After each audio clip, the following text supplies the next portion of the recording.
Hi, hello, welcome to the stream.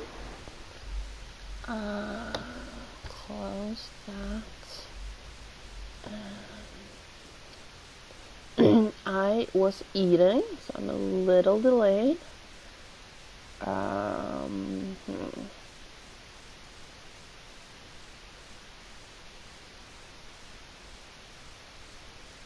hmm.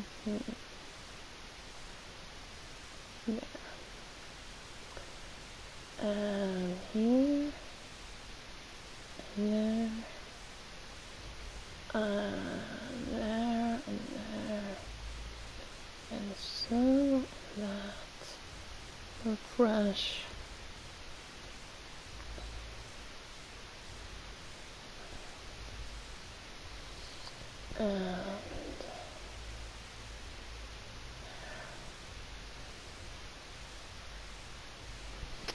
And I just need to plug my laptop in. I will be right back.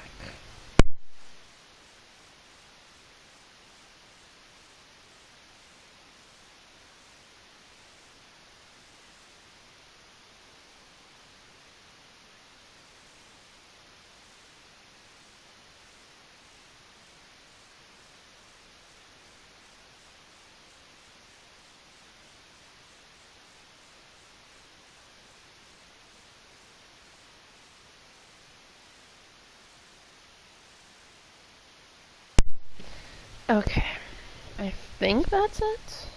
Maybe? Possibly? No, wait, one more thing. Sorry. There we go. That. Okay. Okay, I am ready. Let's go. Almost. Hang on. It's weird. On a day-to-day basis, these headphones feel very different. New game. Hang on. Options. Language. Subtitles, yes. I don't know what overlay text is, but let's skip it. Okay. Walk using L, look around using R. Gotcha.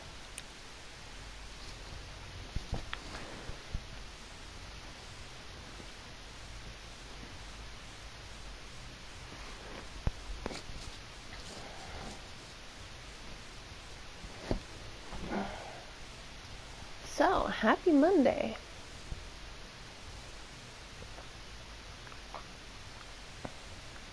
Hey, Pro Sale.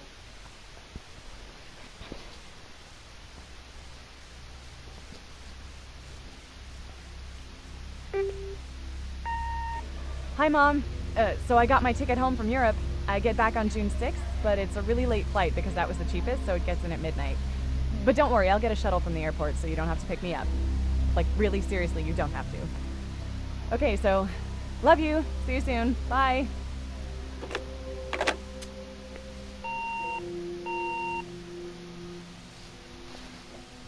I have played the beginning of this game on PC because I own it on, I think, GOG. I'm not sure.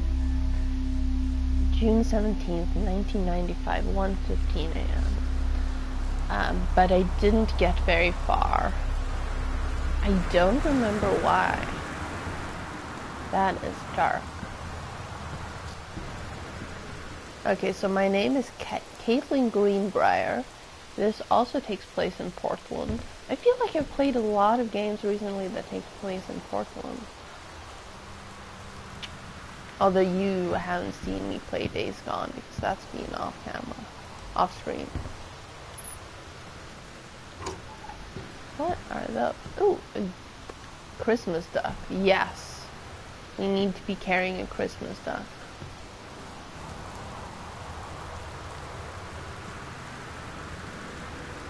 I don't know why, but we need to be carrying a Christmas duck. Everything feels better when you're carrying a Christmas duck. Katie, I'm sorry I can't be there to see, but it is impossible. Please don't go digging around trying to find out where I am. I don't want anyone, Mom and Dad, to know. We'll see each other again someday. Don't be worried. I love you, Sam.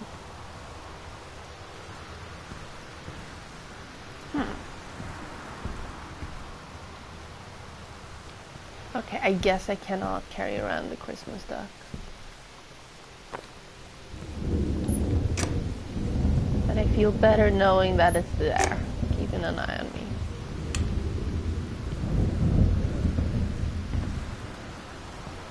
Can I carry my suitcases? No. Open door. Locked.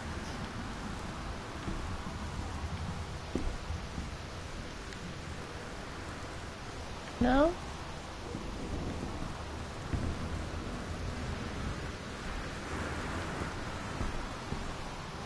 This one? No? I feel like it's under the rug. Maybe this door. Also locked. That makes sense. Not in there.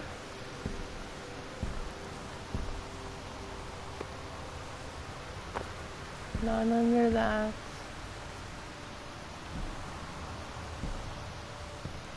Not under that. Oh. Good thing I turned the light on, or I wouldn't have noticed that.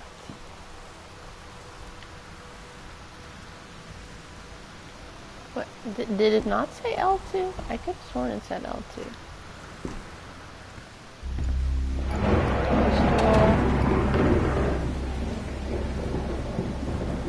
I think I was freaked out.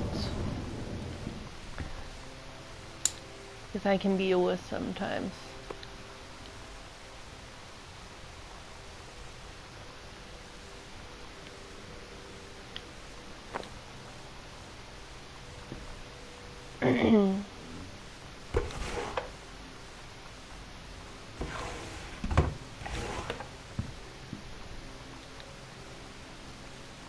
Directions for work from new house.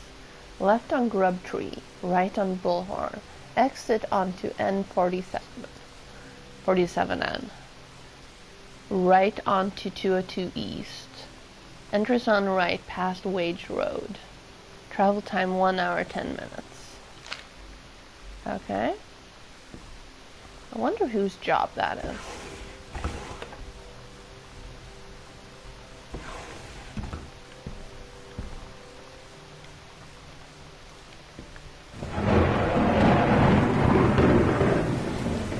That storm sounds like it's literally on top of me.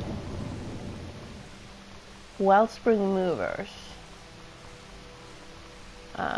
From Dry Creek Road in Forest Grove to Arbor Hill in Boone County. That's a lot of money. Dear Katie, so much has changed, even just since you've been away. We moved into this house. I'm at a new school, and my big sister being gone for a year doesn't make it any easier. It doesn't feel real, but I'm not gonna let it faze me.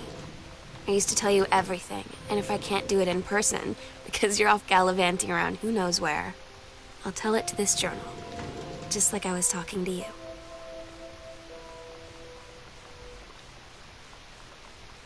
Band-Aids.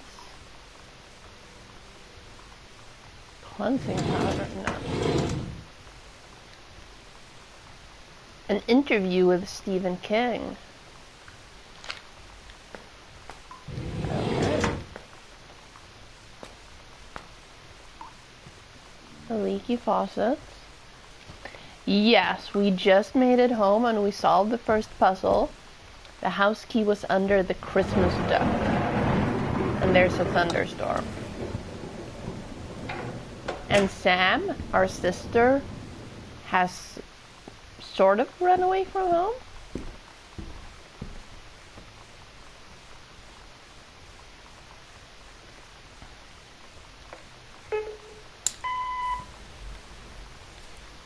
Sam? Sam? Hello? Sam?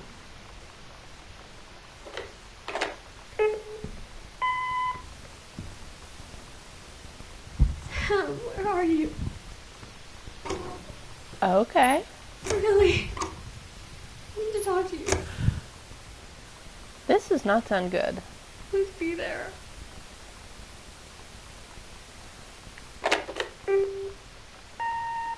Hi, Mom. So I got my ticket home from Europe. I get back on June 6th, but it's a really late flight because that was the cheapest, so it gets in at midnight. But don't worry, I'll get a shuttle from the airport so you don't have to pick me up. Like, really seriously, you don't have to. Okay, so, love you. See you soon. Bye.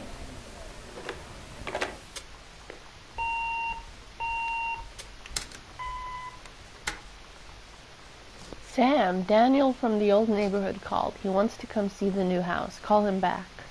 Mom, Daniel is a total weirdo. The only reason I ever hung out with him in the first place is he had a Nintendo when we were little. Important. So we're the sister. What was her name again? Katie. And we went to Europe for a year. And while we were gone, our parents moved.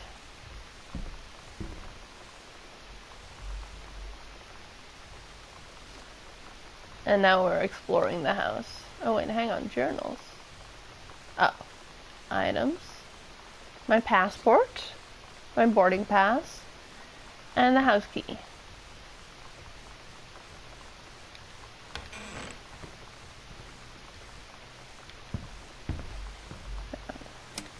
And yes, I'm gonna leave pretty much every light on. Welcome, new student. We hope you are as excited about your first day at Goodfellow High School as we are. Be sure to bring the following with you on your first day of classes so that you can get right into the swing of things.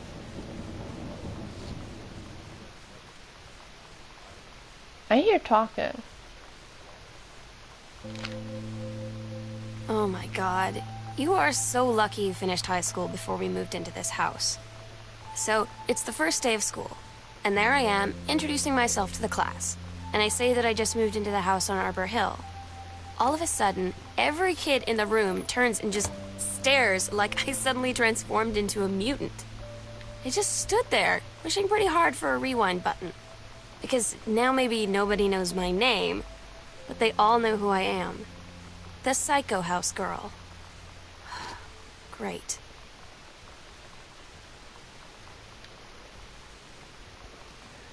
Oscar Massan of Boone County died peacefully in his home last month. He was born on September 8th. Hey, I know someone who was born on September 8th, 1933. Slightly older than me, though. In the house that would be his home for the rest of his life. He attained his degree in pharmacy at a young age and returned to Boone County to practice. He quickly became a well-loved figure at the center of the community. In the decades preceding his passing, he was seldom seen outside his home. Service will be held this Sunday at the First Methodist Church at 1 p.m. All are welcome. The survivors include his nephew, Terrence Greenbrier, as well as in spirit the people of Boone County, who he provided wellness and comfort to. Yes, I edited that just a little. Okay, I'm not carrying the pen, so I guess Is that me? Unclear. Oh, I did not mean to do that. I did not know you could crouch that deeply. Hi, Mom, Dad, and Sam. I'm in Paris. I've done many Parisian things, including eating Le Petit Déjeuner and wearing a beret. I'm going to have lots of film to develop when I get back. Sam, I'm bringing you back something from the Shakespeare Book Company since you are my favorite sister. Love you all, Katie. That's still not the right button. Oh, oops. Let's put it back gently.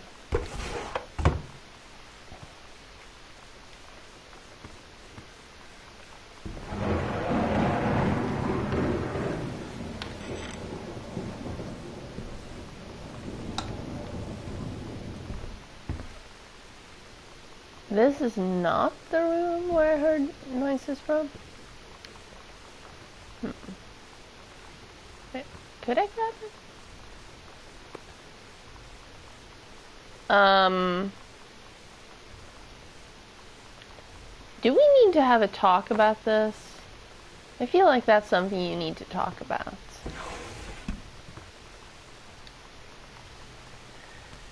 Insurance form.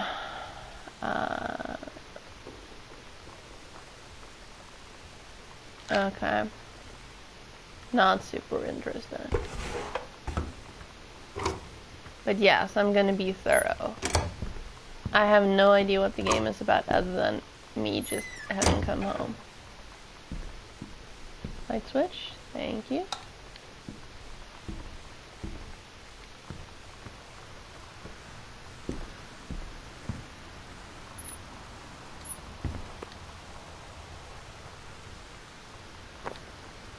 A bunch of books. All the same one.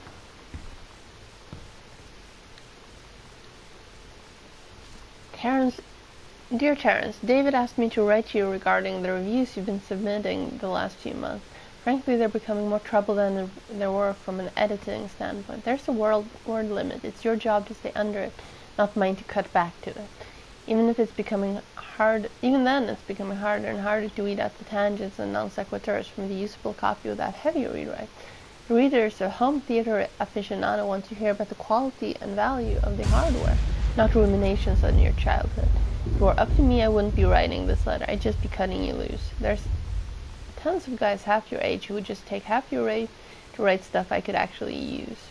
David's known you for a long time and he's the boss. I'm giving you one more shot on his say-so. You should write him a nice note thanking him for his patience and generosity.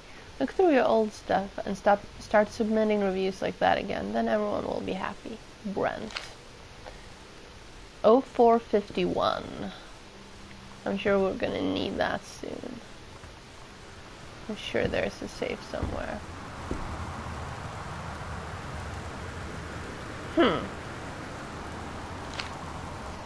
90210. Does anyone still care?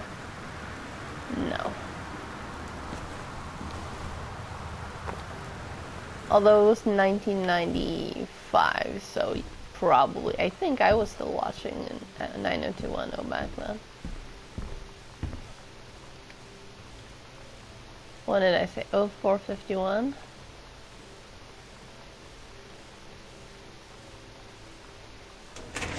I did. Dear Mr. Massa, please find enclosed your original document and a typed copy for your record. The official copy, the notarized copy has been filed at our offices. Thank you for entrusting our firm with this important matter.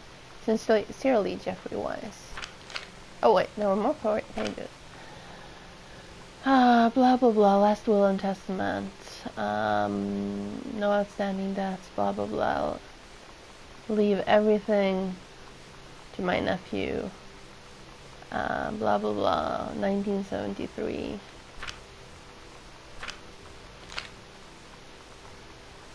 Okay, I guess that's everything that we really care about.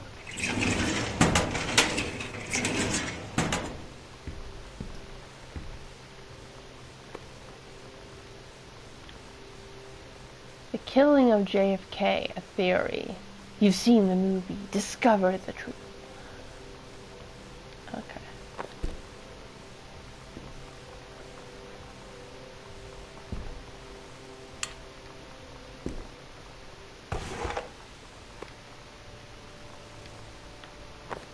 Wait, hang on.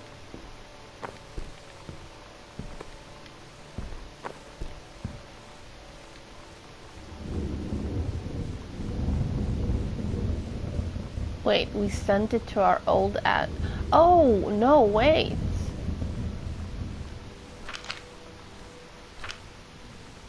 Dear Terrence, I write on what I hope and imagine is a joyous occasion. News reached me that you are newly married to a wonderful young woman. I had more than a little time to consider my own past and my... I cannot read this. Oh, wait! Our dad inherited the house. It just clicked. I'm sorry, I'm dumb.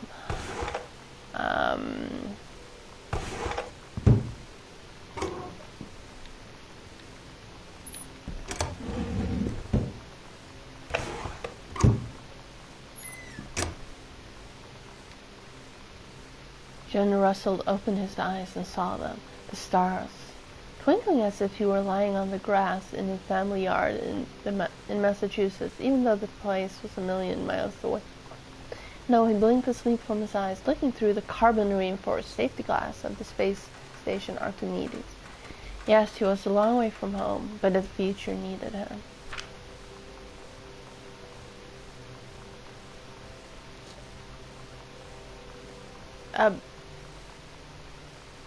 Dad? John Russell's head swam. He felt incredibly drunk, despite not having touched a drop in hours. He vomited onto his feet, his bare feet. He stared for a moment. Misspelled processing, then correctly spelled processing, his sick fleckled toenails, scanning up his bare chins, bare knees. He was completely naked. He looked up and met the eyes of a gorgeous blonde woman wearing a tight polymer fiber tunic. The fabric that strained at the seams to contain her generous bosom was emblazoned with the phrase matter transference operator.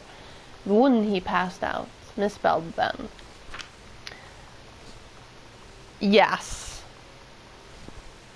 John Russell had crossed the gap in time.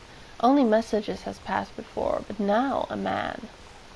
They needed him, now more than ever. Changing the past was no longer good enough. The instructions from the council had been clear. What to procure, what to construct from it, how to assemble it. So he made the machine.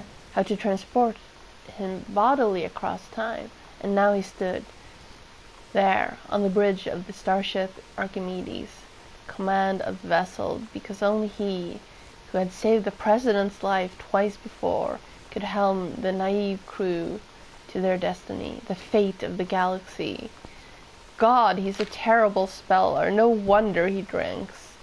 You can do better. What if JFK wasn't JFK? Chinese, Japanese, Lebanese. Early space flight, utopia, advanced technology, and World War II early. Time stream too different. Well, sure. And now he's writing about a CD player. Combination laserdisc compact disc player. They say that a jack of all trades is a master of none. I have to disagree. Mastery is not a question of specialization, it's sureness of purpose and dedication to craft. If you happen to be in the market for a combination LD CD player, you'll be glad to know that Pioneer seems to share this particular train of thoughts, I'm assuming.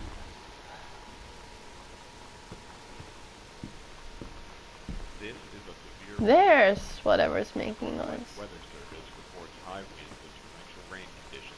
I don't see a lamp. There we go. Oh, there was no door. I was so sure there was a door here. Strongly urged to stay indoors and secure all windows and doors. Flood conditions are expected at lower elevations. Okay, well, let's shut that up because it unnerves me. Making friends even when you are shy. Sam thought this might help, Dad. You know that feeling where the first moment you see someone, it's like they have a big gold star around them, and you have to get to know them? Well, there's this girl. I think she's a senior. She's usually dressed kind of punk, but sometimes I see her in this, like, army uniform, and she's always drawing in this notebook, looking so intense. I had no idea how I would ever, like, have an excuse to talk to her. Till I noticed she and her friends hang out and play Street Fighter at the 7-Eleven every day after school.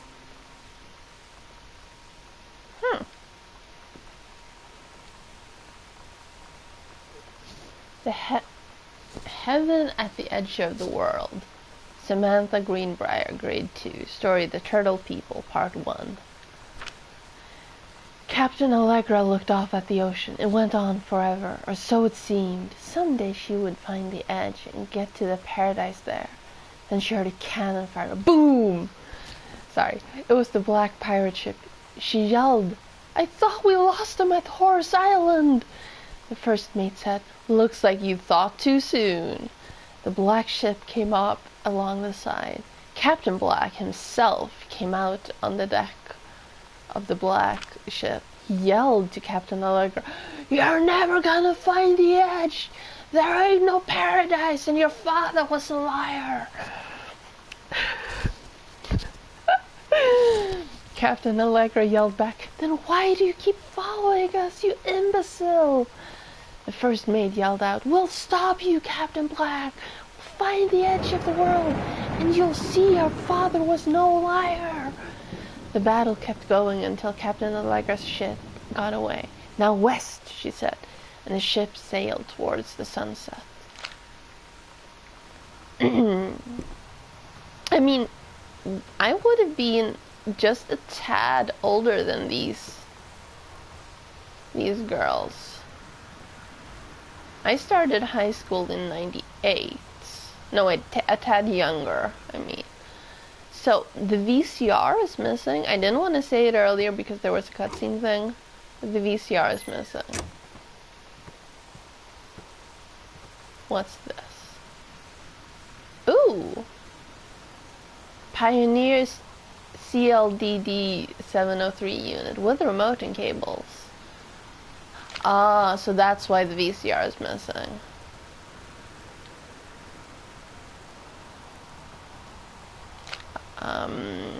Of course it is. Because he keeps plugging in new shits. Hang on. Can we play this? Role model.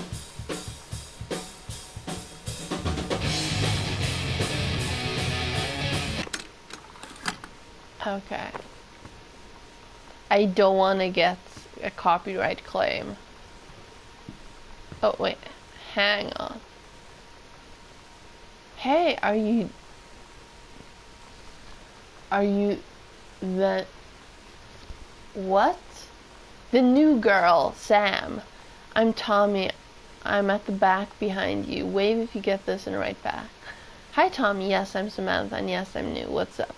I just thought since you're new, maybe you could use a friend. I don't have a lot of friends either, and so I thought I'd ask something if you don't mind. Do you mind? Yes, no? No, circled. No, I don't mind. What did you want to ask? Was it your uncle who went psycho, and does it run in the family? Oh, fuck you.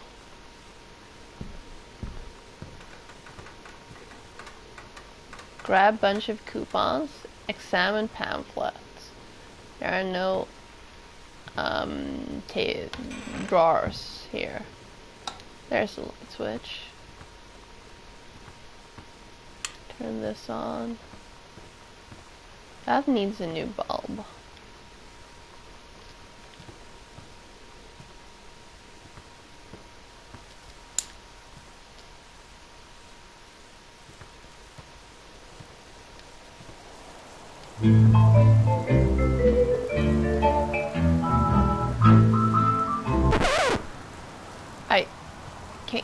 No, I want to move the needle off. I don't want to. Oh, that's a lot of CDs. I thought this was a library for a second. No. Hang on.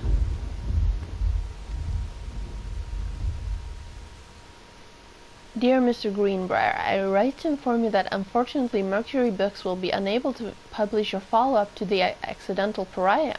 Despite the low sales of The Accidental Saviors, we went ahead with the publication of the second book in hopes of the John Russell series catching on. However, sales of the second book have in fact been lower than those of the first, and so our stewardship of the series must end here. It has been a pleasure working as your publisher, and we wish you and John Russell the best in your future endeavors. Sincerely, Donald Fripp, Publisher, Mercury Books, Inc.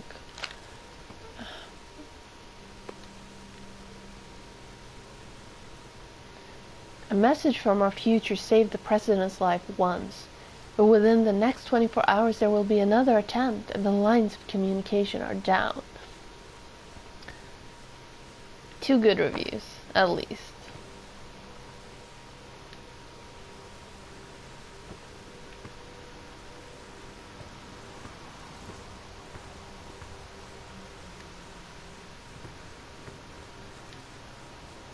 Reproductive system worksheet number 6. Okay, yeah, no, we're not, no, let's just, no.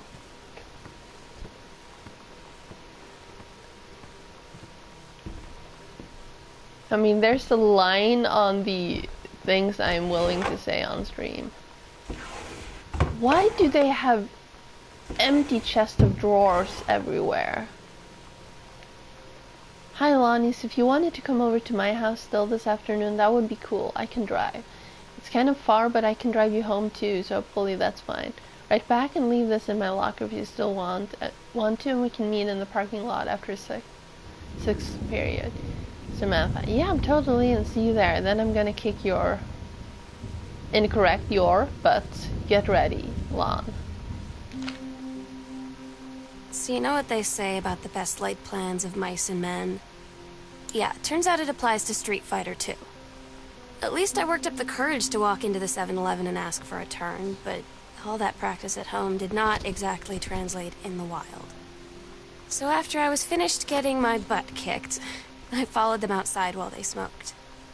And that was when she asked me if I was that psycho house girl. But then she said she's always really wanted to see the psycho house. Her name is Lonnie. She's coming over tomorrow.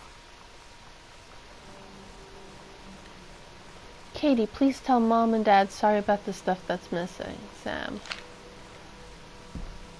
Okay. Katie, please, whatever you found, don't tell Mom and Dad. The attic. Well, okay. I don't have the key for that. I can't crawl inside the vent. This is not Among Us. I've checked every room here.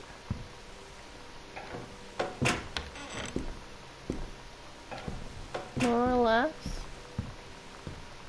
Okay. So now let's... hang on. Locked door to basement.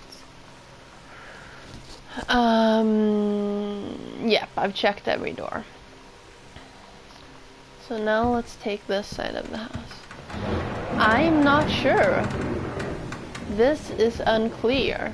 I mean, I'm not even sure what I'm doing aside walking around the house. Maybe.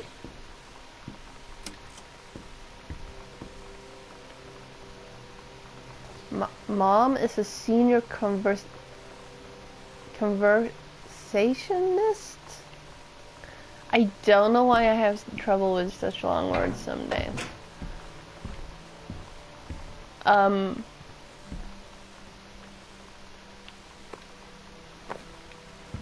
I'm sure there's gonna be some weird trophies for picking up like the Christmas duck and putting the Christmas duck somewhere, or moving my trophies and stuff.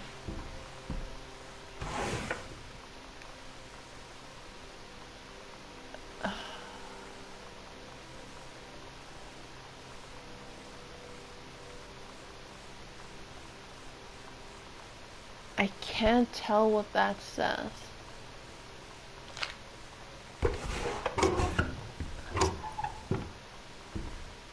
Another phone book.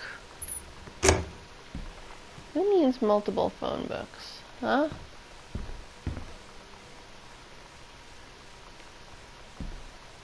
Okay, come on. There we go. Okay, that's empty. No, yes, close door, turn lamp back on. Also locked. That is door to unclear.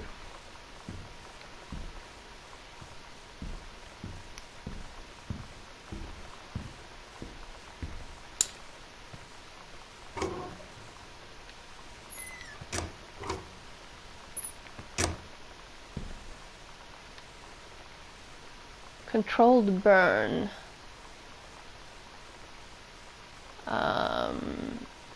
October 1994 was when I was gone.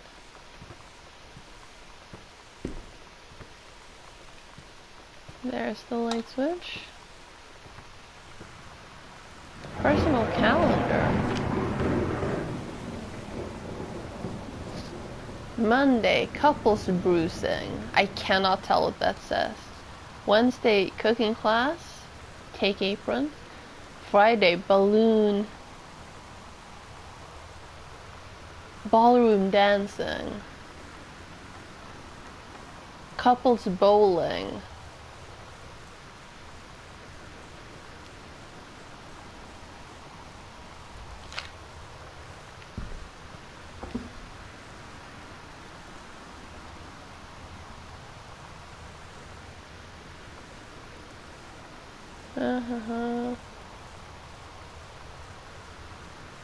Someone is getting transferred, blah blah blah. Okay, nothing more here.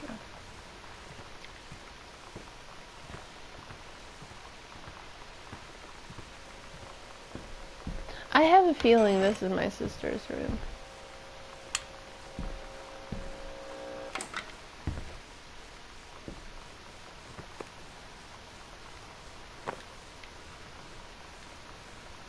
Hi Lonnie, I wrote this in first period and left it in your locker on the way to school. It's what all the cool kids are doing, I've decided. Write me back. Also, here's an idea for something to draw. 2 cats on a motorcycle. Hey, this is a good idea. What all the cool kids are actually doing is sending each other pages on their beepers. We're cooler than them, because guess what? They can't put this on a beeper. Your drawing of cats was so good that I added a background to make it even better. Maybe I should just stick to writing though. Haha, I like it. How did you know they were about to be abducted by aliens? I'm looking at Mr. Fish right now. I feel like he would probably have lots of cats. Also, like, his secret shame is that he watches 90210 religiously. I'll ask him about it after class. He said he doesn't have cats, and also that he's never watched 90210. But I could see in his eyes he was lying.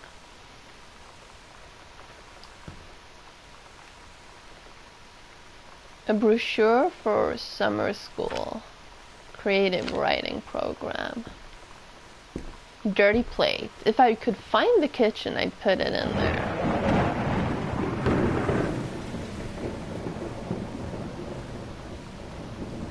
Emma, Oliver Twist, Tom Sawyer, Ben-Hur. I didn't know Ben-Hur was a book. The Jungle Books. Selected stories and poems by Edgar Allan Poe. The Virginian by Owen Wister. I've never heard of that one. Treasure Island. The Call of the Wild. The Master of Ballantrae, also by Robert Louis Stevenson. I've never heard of that one. The War of the Worlds. The Scarlet Pimpernel. I think I've heard of that one. Metamorphosis by Kafka. And Frankenstein by Mary Shelley. I like the very plain covers of all these. Oh, Röda Nejlikan. I think there is. I think this might be it. We'll see. We'll go back and look at that letter.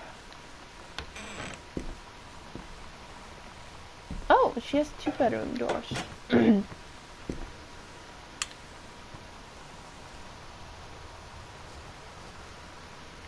The Brother 150. The motorcycle. Aww. Steggy. It's Steggy. I never had one of those posters because I wasn't allowed to buy things on the internet then. And I need to figure out the comp. Oh, 1017. Let's try that. 1017. No.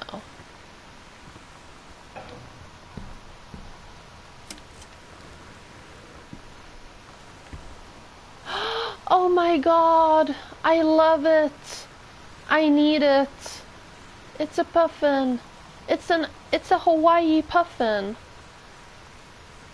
I love it! Wait, hang on. What's that? A Bible?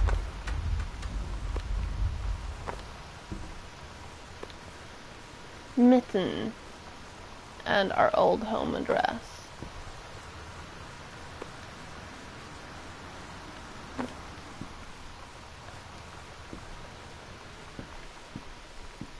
Nothing there. Can't pick up her dirty laundry. Oh, hang on. Oh. Cheat codes for a video game.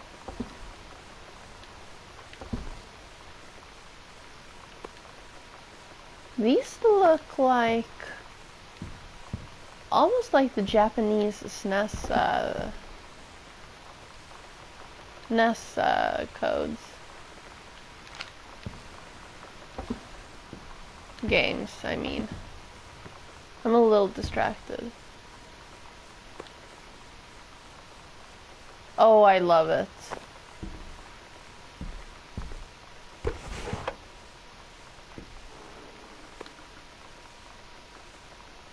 Beatmobile Cool Schmool. Bratmobile, sorry.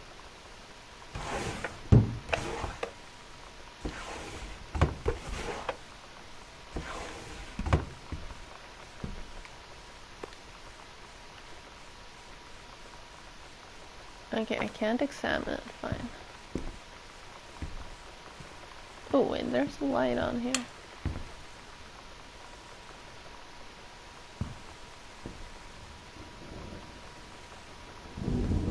Nail polish, I like the color.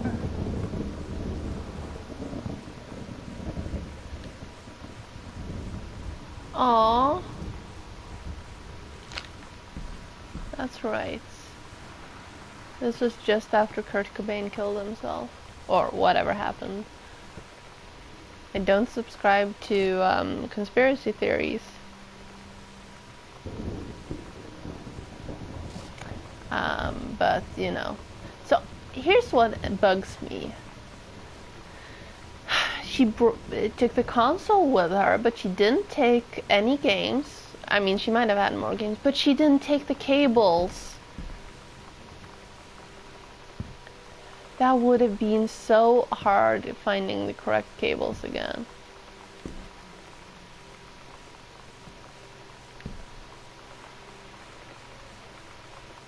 I don't know if that's an actual existing author.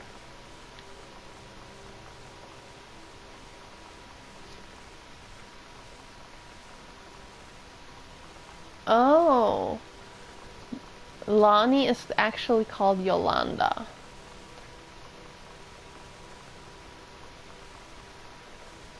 She was wearing a shirt with a beer can on it. And she chose to be suspended. And she never returned the form because it's in my trash, even though it's, well, my sister's trash, even though it's a year old.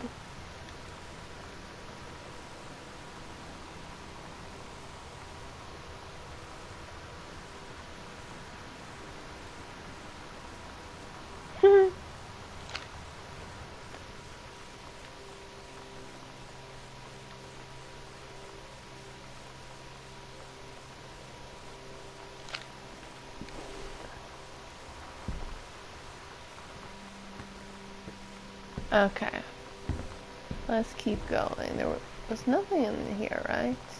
Where was that letter that I couldn't properly read? I think it was downstairs. I'm not going back downstairs right now. Sam, stop leaving every damn light in the house on. You're as bad as your sister. Daniel called. He wants his Nintendo game back. Nintendo game. To whom it may concern. I, Samantha Greenbrier, am 17 years old and am therefore an independent, fully functional human being. The fact that you still forbid me from going into the city on my own is frankly absurd. compare with Katie, who's only 3 years older than me, and yet you allowed her to go all the way across an ocean to another continent on her own. I just want to spend an evening in a totally safe city on my own, like a human being, and since you may also remember I have my own car now, you can't really stop me. Warmest regards, your daughter, Samantha. I like the warmest regards. But since they said that she was just as bad as me, leaving the light on everywhere, I'm gonna keep leaving the light on everywhere. Hey Sam, do you want to see Pulp Fiction after school at the Coliseum? It came out last weekend and Todd won't shut up about it. So it's either good or we can make fun of him for liking it. I think... I mean... Pulp Fiction. I'm not sure I was ready to watch that when I saw that, and I was like 16. Anyway, my mom's supposed to cook dinner for us tonight for a change, but I can't just ditch out on it. I can just ditch out on it, probably. What time? Isn't that movie supposed to be really violent? Am I going to barf? According to Todd, it's pretty hardcore. I guess Uma Thurman gets stabbed in the heart with a heroin needle, so it's kind of hilarious. It was not heroin, it was adrenaline. Also, something about cheeseburgers is important. I think Todd is going to come so you can see it again, if that's okay. 7:15, okay? Don't barf. Alright, see you then. Well, it's not barf worthy, but there was some weird things in there. Let's just call it that. No, I didn't mean to grab the tissues. I wanted to close the door.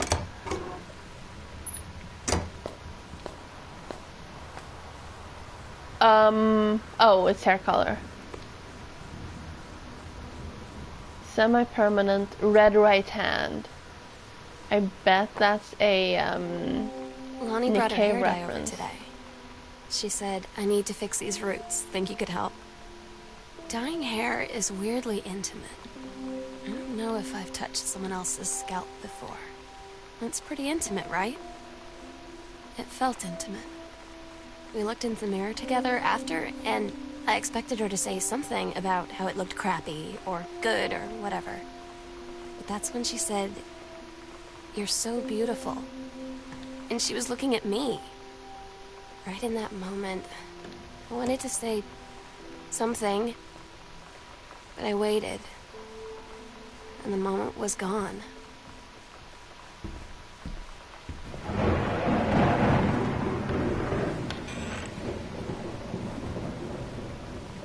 Okay.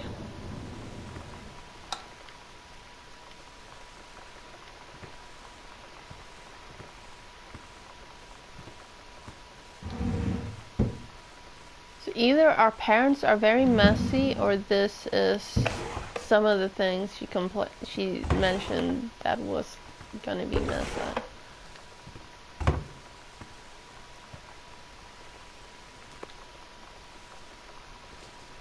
Mitten, our cat. Caitlin, age 5.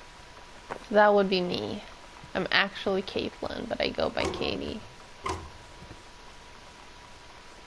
Oh no, she stole everything to sell it.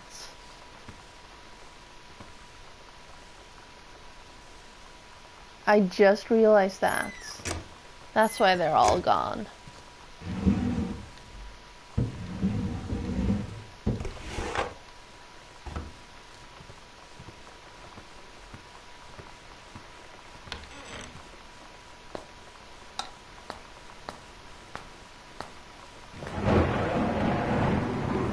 Where are the parents? Well, this is a nice bathroom. I like how the bathtub is in a separate room, but I would prefer if the toilet was also in a separate room. Like, I don't want to, if someone has to use the bathroom while I'm in the tub, I don't want them to be like literally right next to me.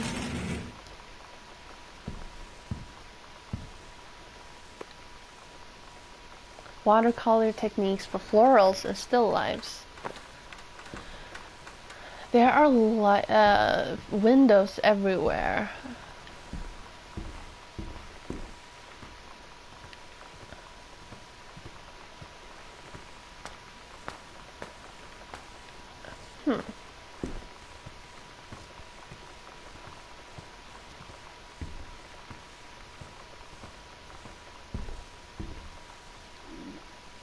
Katie, Mom and Dad were going to make up the guest room for you to stay in over the summer, but you came home on such short notice that they weren't around to do it. You can use my room if you want. I won't be needing it anymore.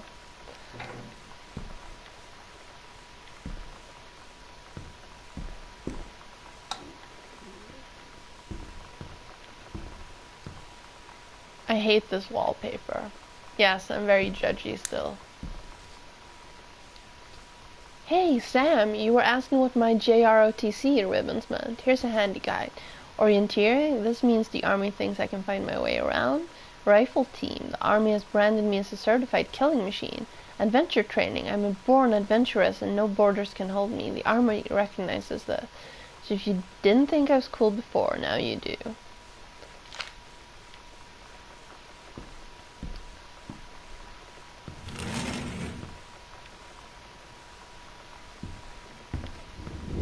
Oh.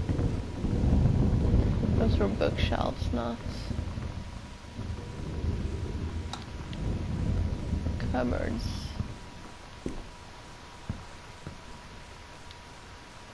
Performance evaluation of Richard.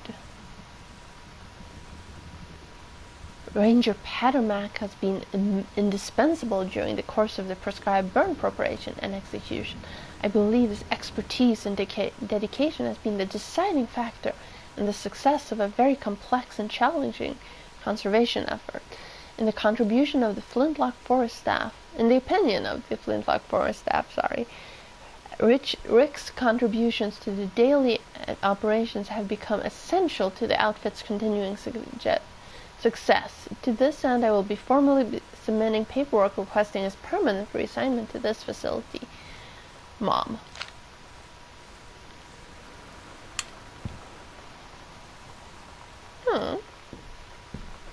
Not bad. Heavens to Betsy, nothing can stop me. Nothing on the other side.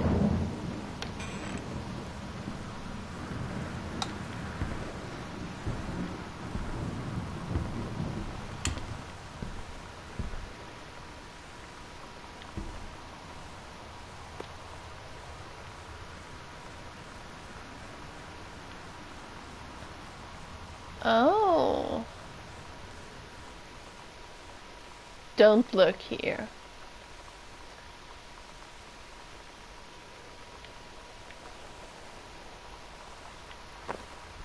Sure. Let's put it back where we found it. I mean, it's a nice house. Captain Allegra and the First Mate. Your costume, my costume.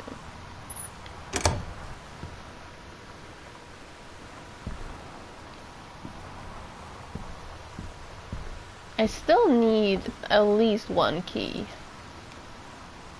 Halloween outfits, the Misfits. Don't forget your costume. Halloween show, I mean. Sometimes you just have to lie to Mom and Dad. Like when Lonnie asked me to see a band with her and stay over at her friend's place in the city after. That's a lie to Mom and Dad's situation. But it was so worth it. The girls on stage were just so loud and real and awesome.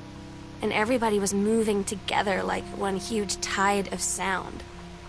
Between two songs, Lonnie leaned over and said, "How do you like your first show?" I was so happy. I felt tears starting in my eyes. And then she up and hugged me. I think she could tell. Okay. Let's... No, never mind.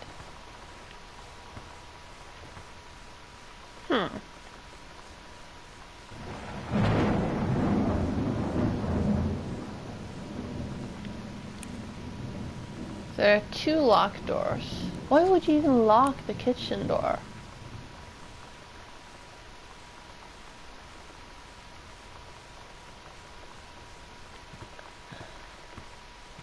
And where would Sam put the code?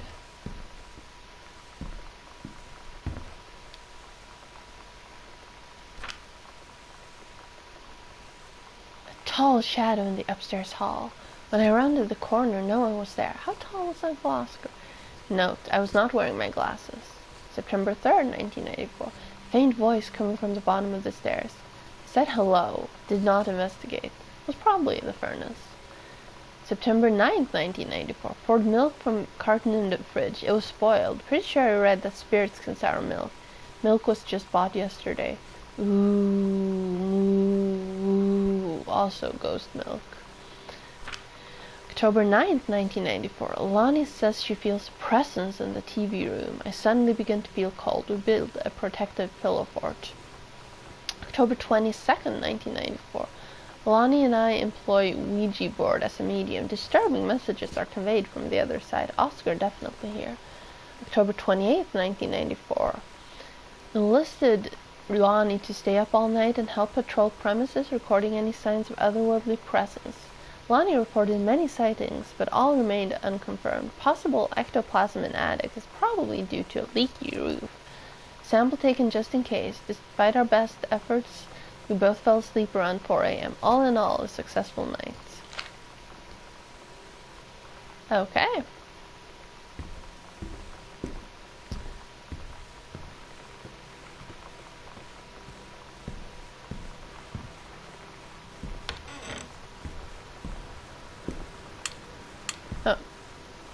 Oh, hang on. Another issue of Groove.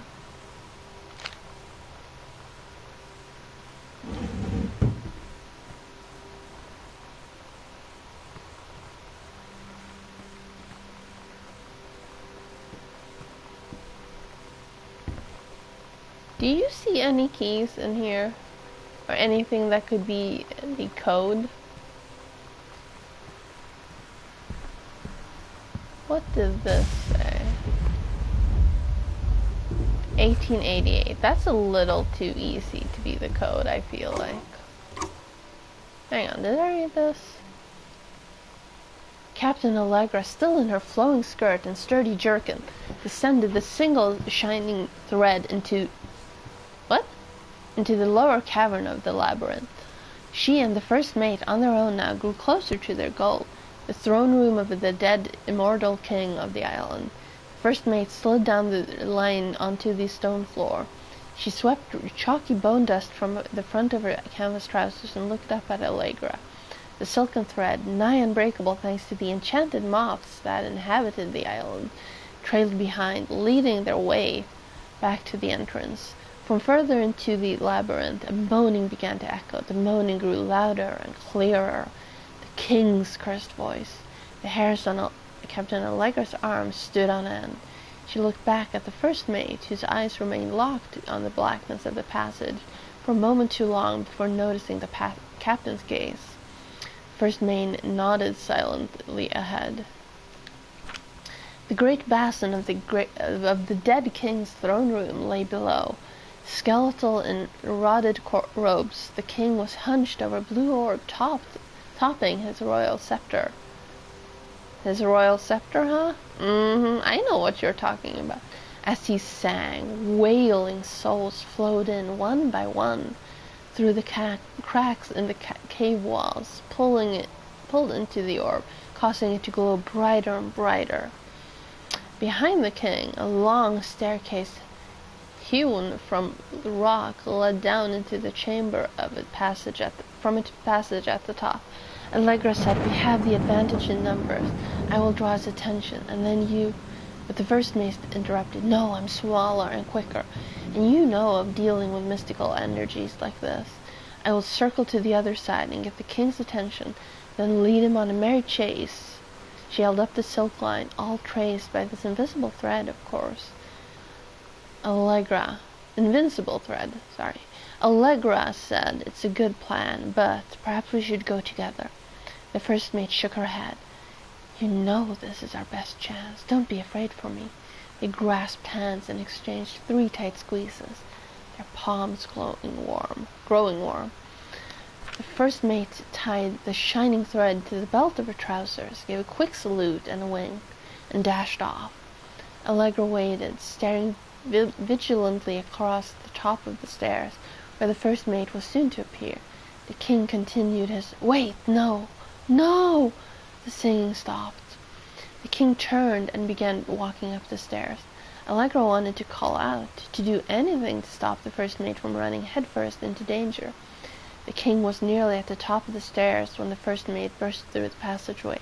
She skidded to a stop, then turned and ran, the king chasing after with distressing speed.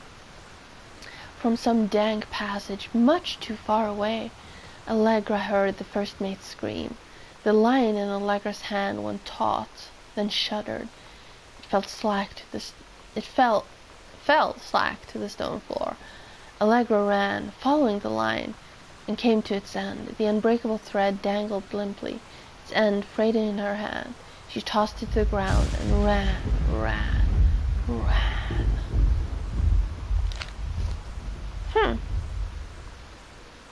Yeah. Hang on, what's this? Aww. Samantha. S is for special. A is for adorable. M is for merry.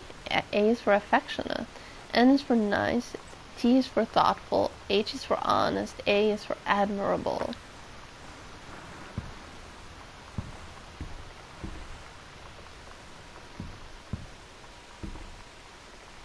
There's nothing in those drawers. I haven't missed anything, have I?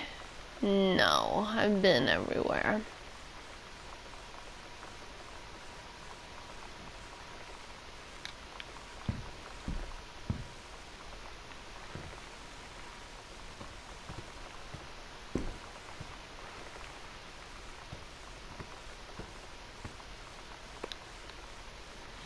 Dear Mom, Dad, and Sam, I am in the Channel. This is my second passage through the Channel. I'm on my way back from London, this time going to Brussels, Belgium. Sorry I didn't write you on the way to London, but I was too excited about the Channel.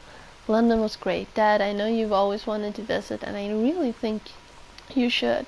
You'd love it. If you all wanted to come back here as a family someday, I guess I could be convinced.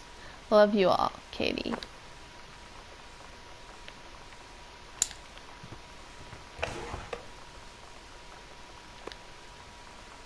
Unknown Dimensions literature.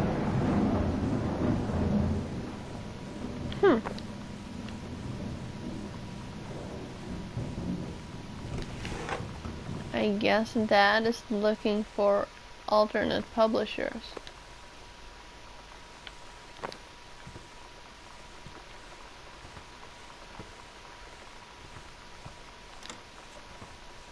Ew.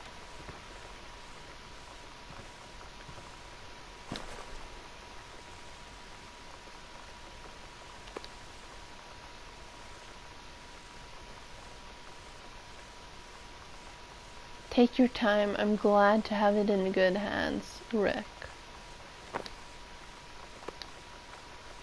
Walt Whitman, Leaves of Grass.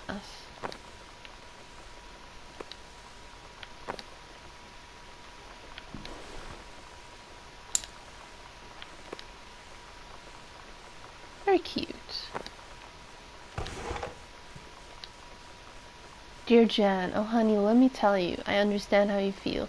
Bob and I have had our down periods. It's become a bit of way of life, actually. You get used to each other. You live your own lives in the same house. The kids grow up, they go away. I'm sorry this isn't helping us. Don't worry. Terry will get over whatever's distracting him. Things will go back to normal. And as for Sam being distant, that's a teenager for you. Nothing to worry about. In the meantime, though, this controlled burn, that sounds like quite the adventure. Let's cut to the chase. This new ranger they sent, that's what I want to hear about. Ranger Rick? You have to be kidding me. It's too perfect. You have to tell me everything and send pictures. I want the whole package. Wait, that sounded wrong. Keep your chin up until Terry's out of his slump, and in the meantime, write more letters to your old friend Carol. She adores them. Carol. Well, I was already thinking that she was having an affair. Now I'm thinking it's slightly more.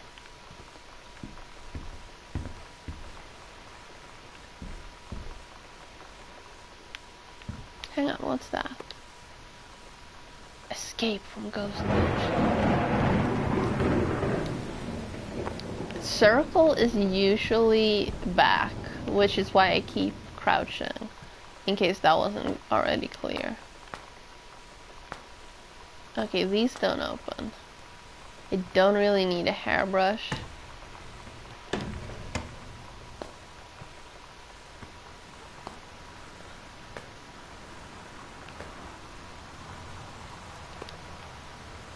After the honeymoon, discovering your spouse personally, spiritually, sexually.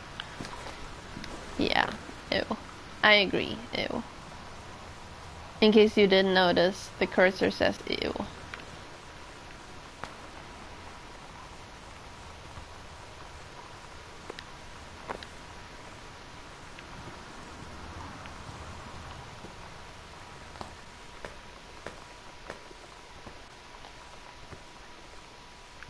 Did I check all the drawers? I think I did.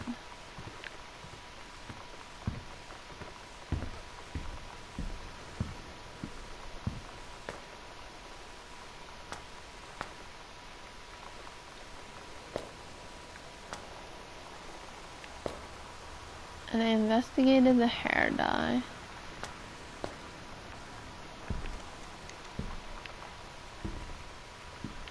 I mean, I guess I should grab Mom's shampoo bottle and see if that triggers a conversation.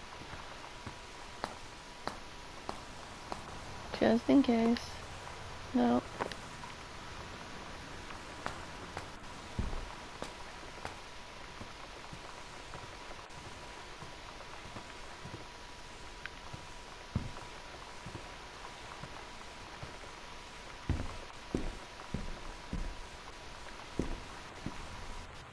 I don't have a second key yet, do I? No. And I can't move the other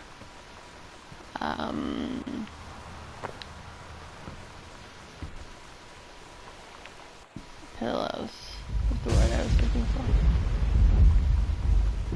There's nothing on the back of that door. There's nothing on the back of that door.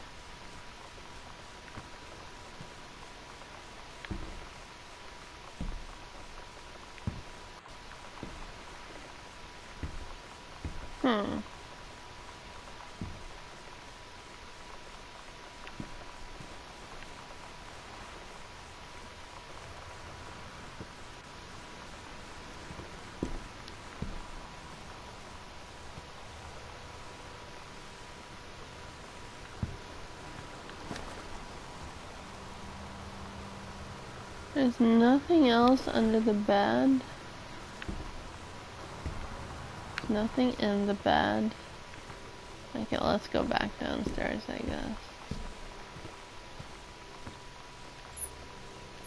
guess. Why do they have... Oh, hang on. Bratmobile potty mouth. Love thing, stab, cherry bomb. Throwaway product, some special, fuck your fans, Polaroid baby, panic, bitch theme, Richard, cool smooth. Jasona, kiss and ride, no you don't, Queenie. You're gonna like this one. It's weird hanging out with girls. Daniel was around ever since I was little, and other girls? I don't know. But being around Lonnie is like instantly just right. I gave her the grand Psycho House tour and took my revenge on Super Nintendo. And it was like, I don't know, I finally found someone I feel normal around. I drove her home and she gave me this tape and said, "You have got to listen to this." I haven't stopped playing it since. So that's this tape, that's here.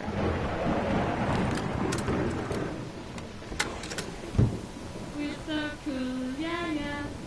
Yeah, we're so cool, cool. We're so cool, yeah, yeah. Fuck you too, cool schmuck.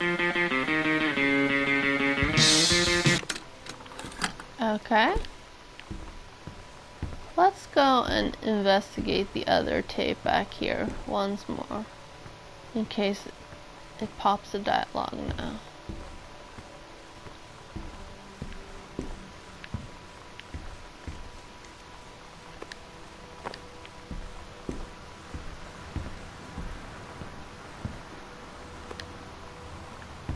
Nope, guess not.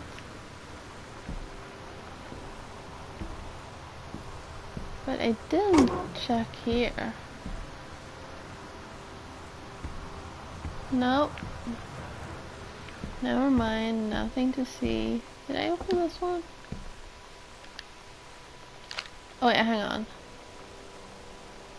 Oh no, those are not anything. That sounds like it would be a code.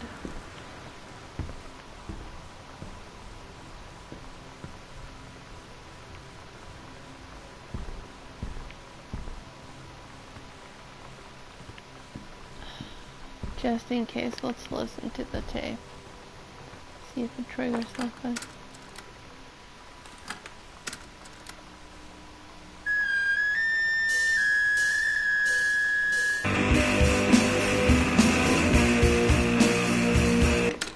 No.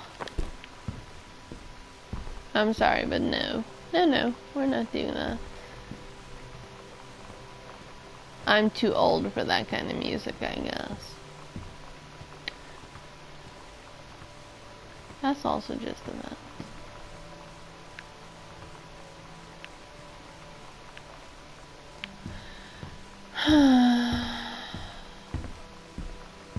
It was over here, I think. Dear Jan, it's so good to hear from you again. All this new house business sounds like quite the adventure. Remember the little dorm room we shared freshman year? When we were Miss World fantasizing about our dream homes? I was sad I wanted a mansion. You said you just wanted a house in the woods. Look who got both. Somebody up there likes you. I could use some of that magic. Send me some lotto numbers. I'll play them. Seriously. But I shouldn't be complaining about this good old split level we've had since Bob got transferred to Winnipeg. We just got new vinyl siding. Jealous yet? Let me know if you ever want to trade places. So how are the girls doing? Has Katie left on her big European adventure yet? Speaking of jealous, right back soon. I miss you, Rumi. Carol.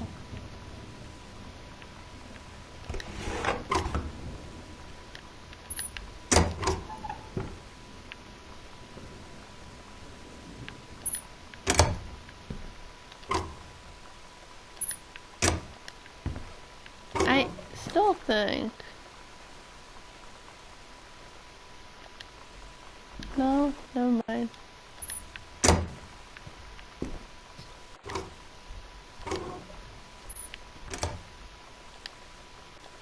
Oh, come on. Another Bible.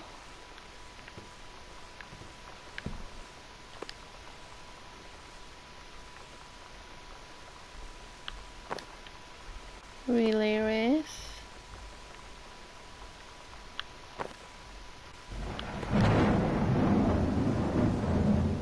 Henshot in Mexico. Oh.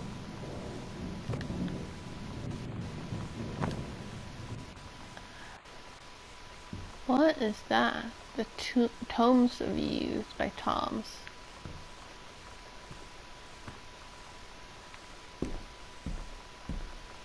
Didn't I leave this open? Front Hall. Goodfellow High School.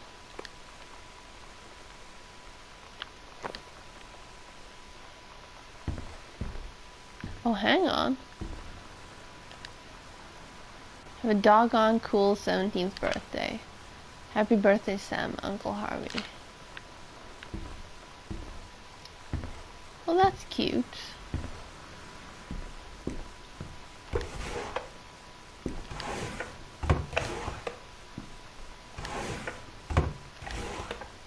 So Uncle Harvey must be on Mom's side of the family, because Dad's only living relative, or Dad was the only living relative of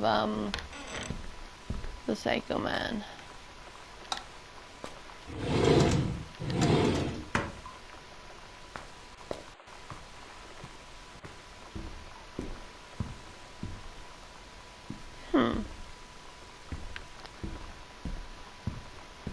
Oh, I don't think I opened this. Worldwide timetable. No keys.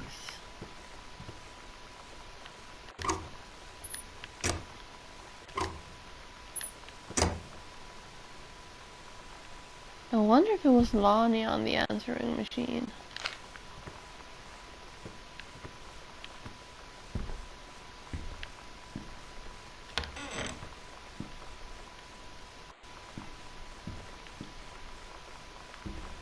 No.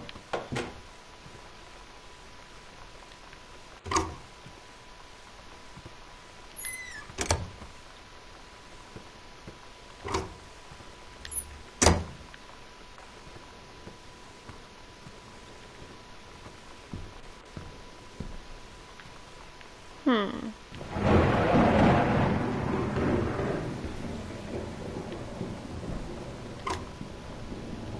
No. No.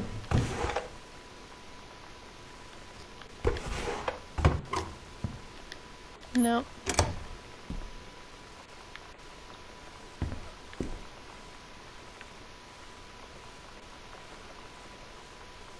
X-Files check with Sam.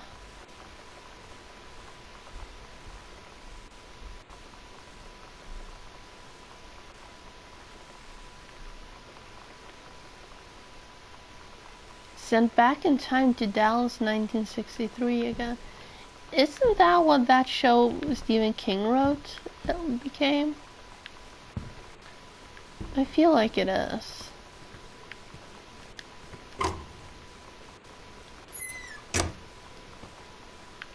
I never watched it, but I mean, you can't really avoid it.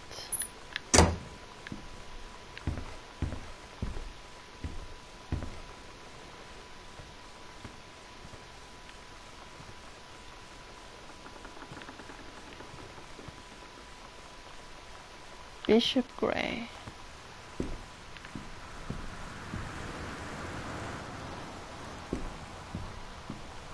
Okay, so I know I'm missing something.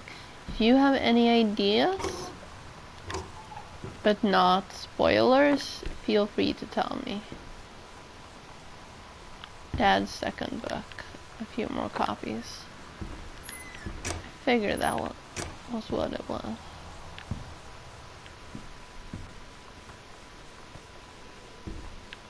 Wait, what was that one?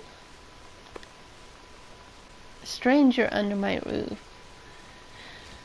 Understanding Teens, the #1 best-selling advice book for parents of teens.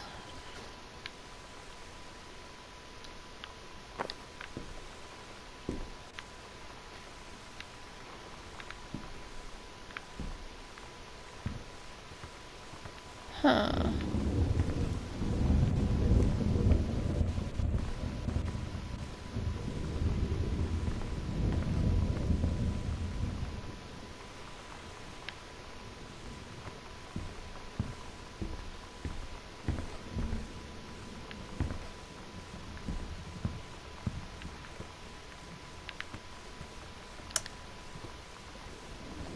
TV listing. X-Files is on channel 25.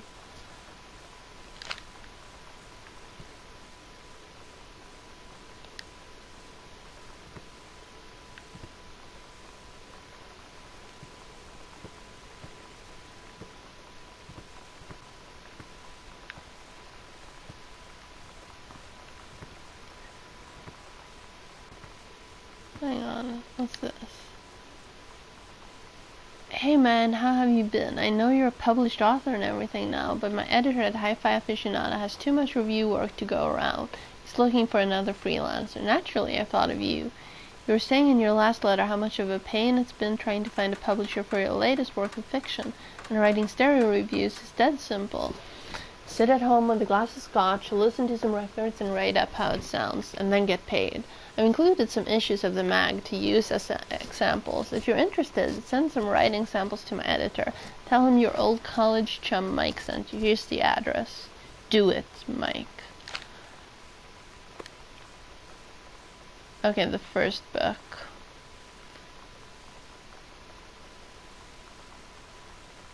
Not just another James Bond. They mentioned James Bond in the other review as well. Or the other blurbs.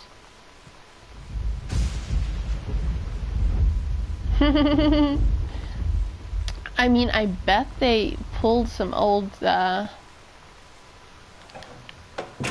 newspapers and just straight up took a listing.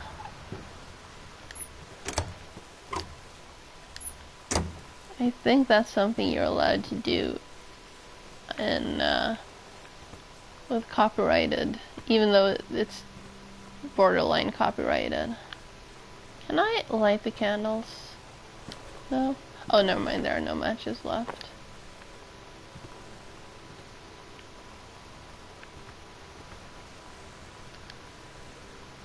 And there's no pizza left. Oh, the pillow fort. Hauntings and poltergeists. Dr. Jitters.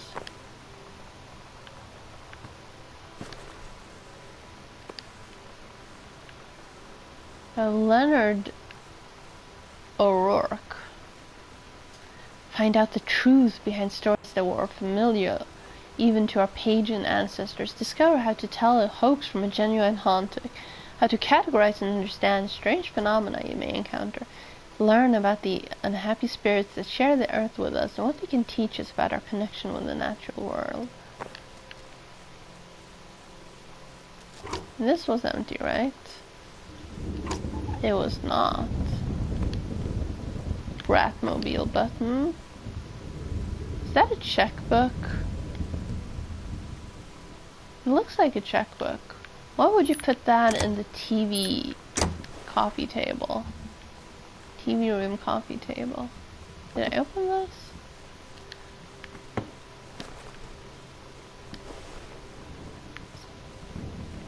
What did it say? It's Mom's old work mug. Ah. No, I wanted to put it back.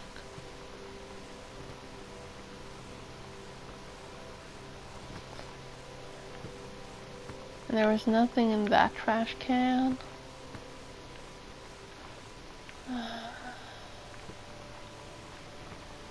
Hang on. Oh, there's no light fixture in that one. Maybe this will actually disturb something. Oh, hang on. The Coliseum. Pulp Fiction.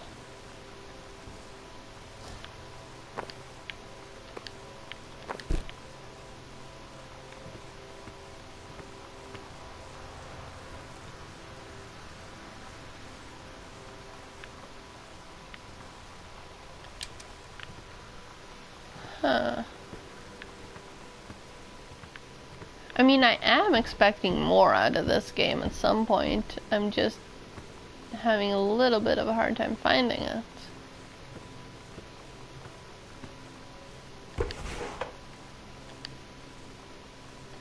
I read that one earlier. That looked like another checkbook. I don't think the highlighters are gonna do anything for me. And I don't think there's gonna be a key hidden in one of the tissue boxes. Wait, what was this letter? Oh.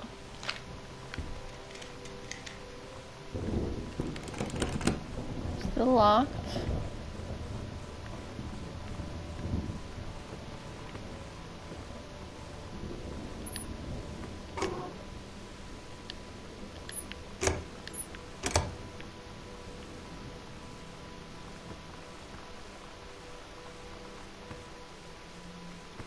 That's okay. Oh, wait, I never noticed this door. Even more records. Samantha, please give this to your mother. Janice, thank you for having Danny over to your new house. He has missed having his friend Samantha in the neighborhood very much. Danny asked if you could lend Samantha his Nintendo Street Fighting tape, and I gave my permission. He needs to spend less time with those games anyway. No hurry returning it. Let Samantha know that she's welcome back to our house to visit anytime. Sincerely, Mary Shoots. When you live in one place your whole life, your next door neighbor is kind of like your default friend. And Daniel only got weirder over the years. So moving away has been a good excuse to, like, not see him anymore. But he did always have the good Nintendo games. Maybe I'll give him a call.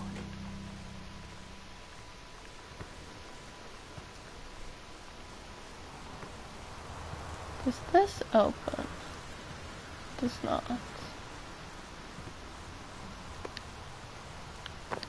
Okay, maybe I do need to check the entire... Oh! Okay, you know what? I am gonna... Wrong button. Turn off this for now. Because it bugs me when it's actually readable text. We're skipping the first page. The Menstrual Cycle, a Novella by Samantha Greenbrier. The early morning of September 1st, 1939, Asa Glotz stares at the window of the train as it travels from Vienna back to her home village of Bælum in Poland. As the train rumbles along and the sun rises over the countryside, she can only think of her dear Borislav, the boy she is engaged to wed. Meanwhile, deep in her guts, an ovum starts to develop. As this train approaches its destination, her heart races. The lining of the uterus is getting thick and soft. As Ella steps off the train, her eyes dart quickly across the gathered crowd. Then, there, her dear Boris. Still in his baker's smock, he must have dropped his early morning duties at his father's shop. Come meet her. Her heart skips a beat. The ovary releases the ovum. It travels through the fallopian tube. Over the wheezing of the steam engines, a deep hum grows. It's coming from the sky. Dark shadows pass over the station, a whistling sound. Essa, her thoughts only a second faster than the bombs, reaches out towards her dear Boris across the crowd. Their eyes lock, and the moment freezes. The flash and smoke envelops him almost instantly. In the assault by German forces, almost 75% of the people in her hometown are killed. The rest, including Essa and for a time Borislav, huddled in a half-destroyed church. He's blind. His legs are missing, bandaged with torn bed sheets. Essa's egg will not be meeting a sperm. It dissolves. About 2 weeks later, Boris loses his grip on life. Essa has given up her rations to keep Boris alive, but in the end, nothing can save him. Since the lining of the uterus is not needed for pregnancy, it comes out through the vagina. Essa vows to survive. She sets off to join the Polish resistance as a daring spy and saboteur. Another ovum starts to develop in one of the ovaries, and the process begins again. It is incredible how the female body knows how to prepare for pregnancy. Teacher comment, see me. I mean, whoever wrote her stories is a pretty decent storyteller. They might be macabre and whatnot, but they're interesting.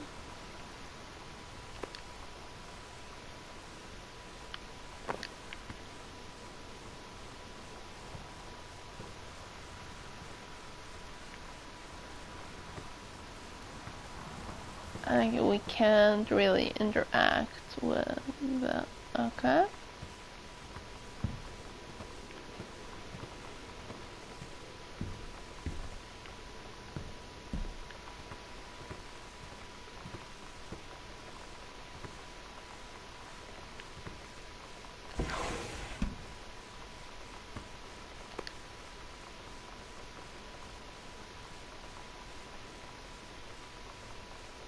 Oh, this is her.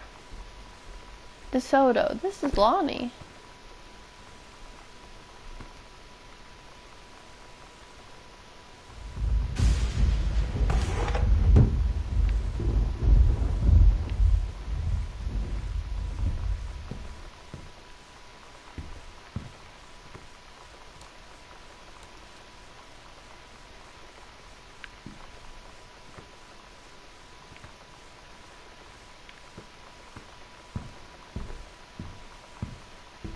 Well, I think you need to see this though, Ash.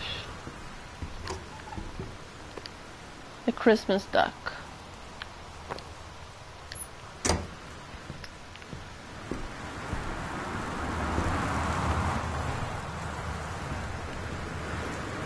I can't get out.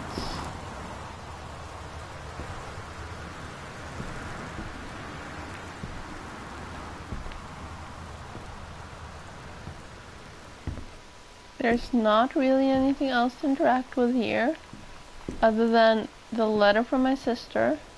I'm sorry I can't be there to see you, but it's impossible. Please don't go digging around trying to find out where I am. I don't want Mom and Dad to know. We'll see each other again someday. Don't be worried. I love you. So she's run away from home. I cannot interact with my suitcases still.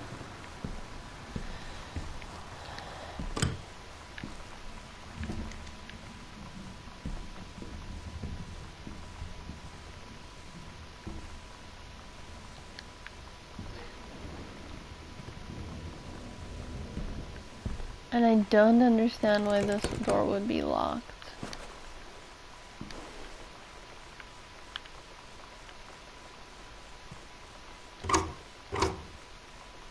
There's still no key in there. Can't interact with that painting. Or that thing. I've checked those cupboards.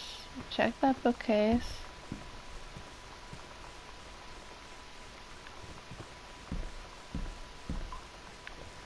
That is only an invoice for the moving services.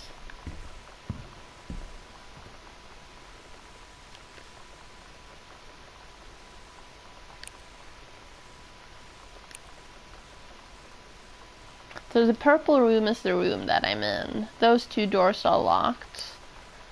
And there's nothing to indicate where I need to go.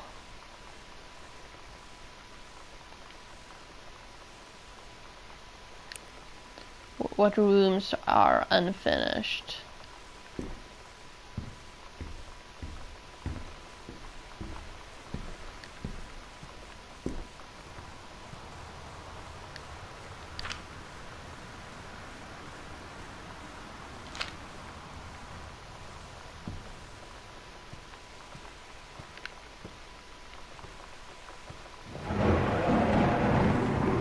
And I don't think the thunderstorm is really relevant to the story other than being a thunderstorm. Okay, let's look at this. No, nothing that can become a code. No.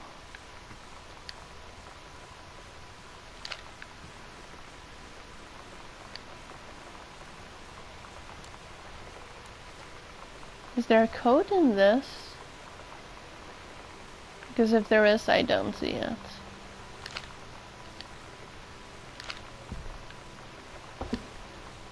I was never good at seeing those anyway. Super Spitfire, and what was this one? Journey of Crystal.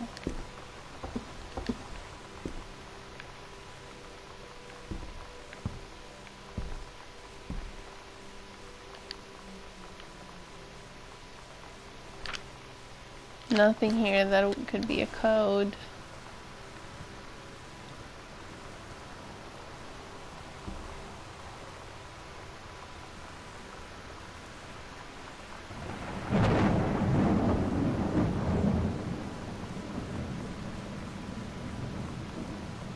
It's a shark. Hmm.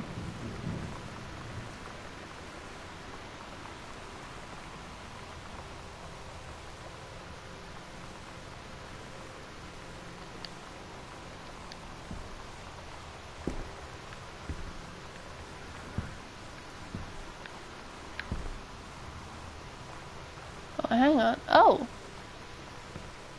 I didn't notice those before. I can't lift these pillows. I can lift this one. Move it around. Oh! Oh no, that was just power outlets. So no. It's Steggy. But he's not enough to be a code on his own.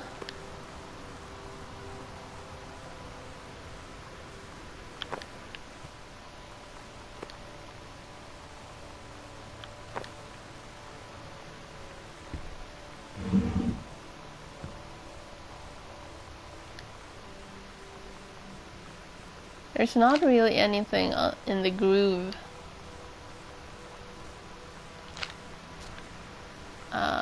issues.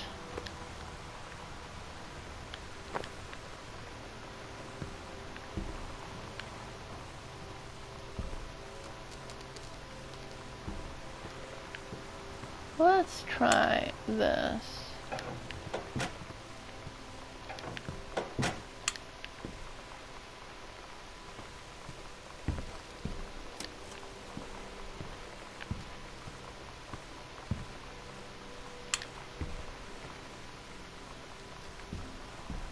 Okay, so they glow in the dark.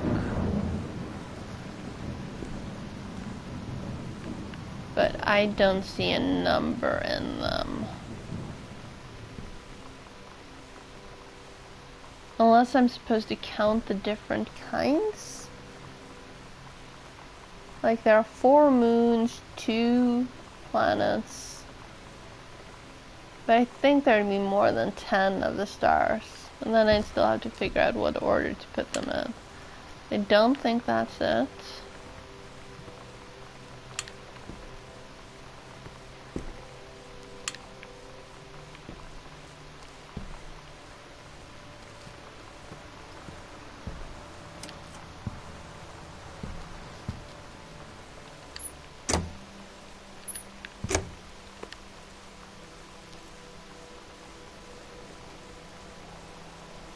There's nothing on the board game.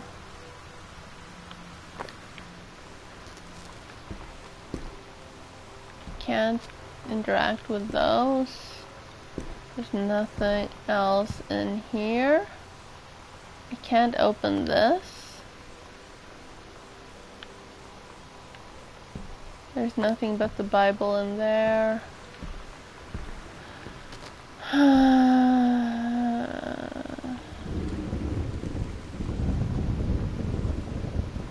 Those are actual bands. I wonder if this was an actual concert.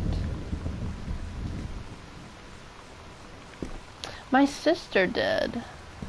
I was too concerned with, you know, not being able to get them to, take them down.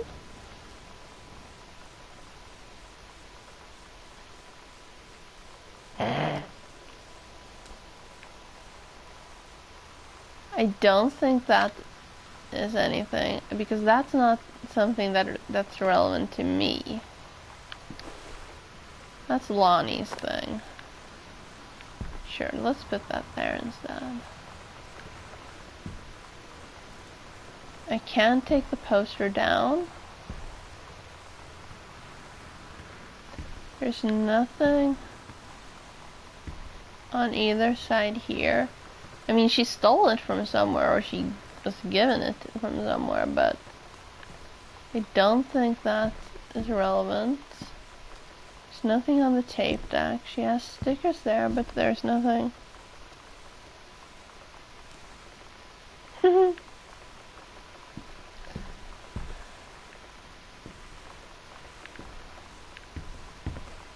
I've been curious, actually. It's been a month since the new people got the keys to the house. If they've already repainted my bedroom.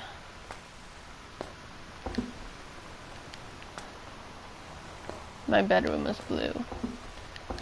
I still want to get that open. I can't open that.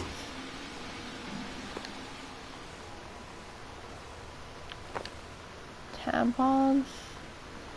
A loose tampon. Toilet paper. Nail file. Nothing under or behind here.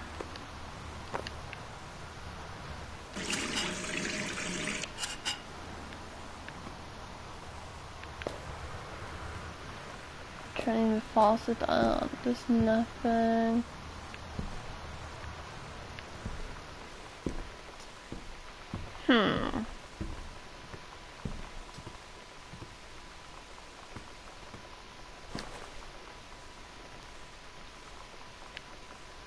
Dad, why would you push your dirty undies all the way underneath the bed?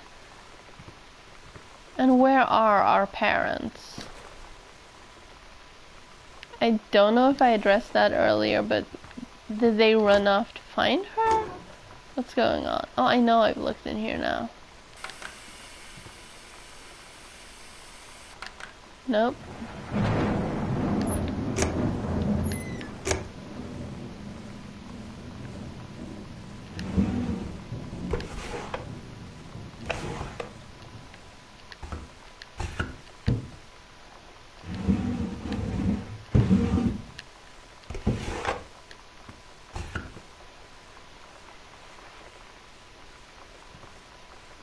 Let's go through these again.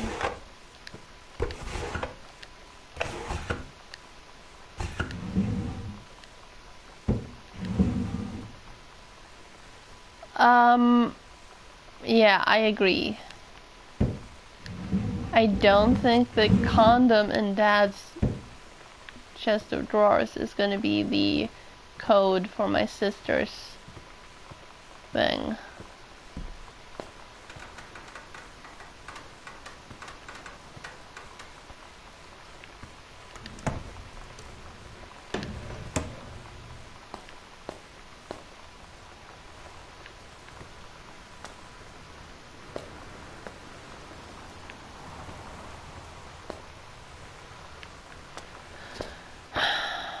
I am genuinely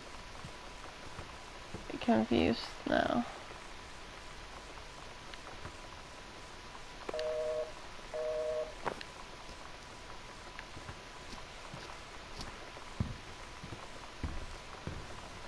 What does this note say?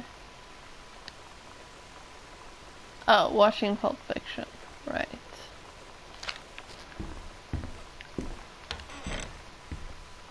And what was this one? Yolanda, blah blah blah. No.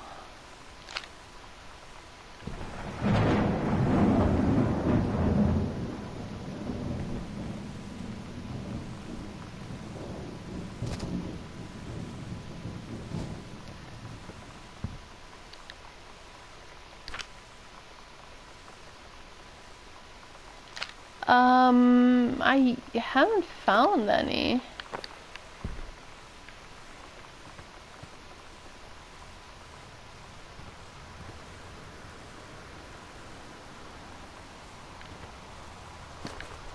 What was this one again?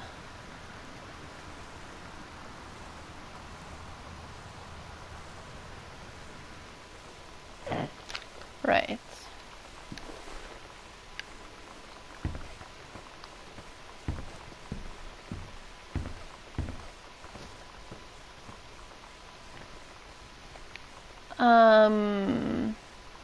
These?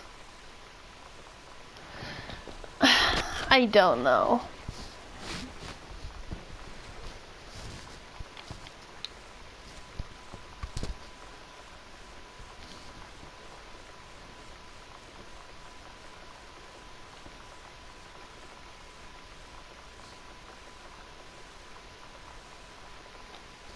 None? Because I don't pick them up. I put them back where I grabbed them from.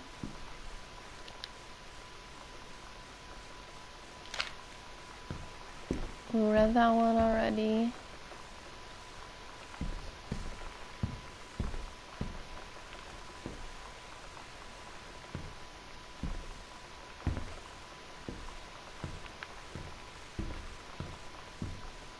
There's nothing in here I can interact with other than that and this.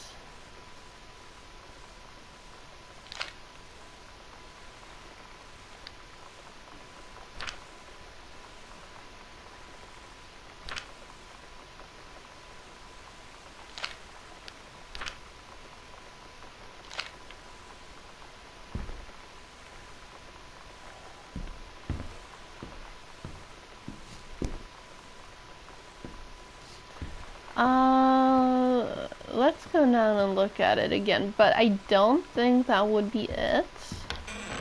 I don't understand why she'd changed the, yes, I needed to open that door, by the way. Why she'd changed the code. Because I have a feeling she's had that locker for a little bit.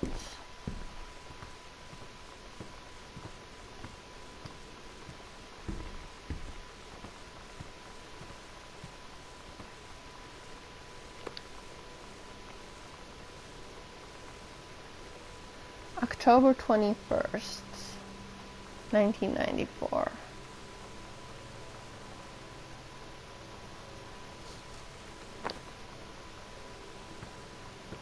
Like, Dad's code was super obvious. There was, let's see, in here. I say super obvious as if it wasn't just luck that I found it. But that feels fairly obvious.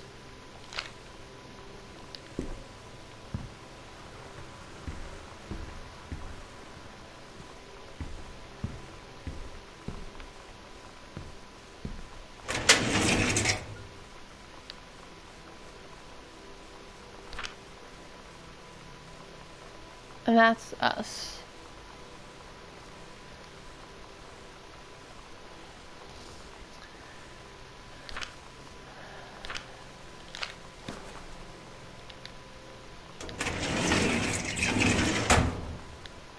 I didn't mean to reread it. I wanted to close it.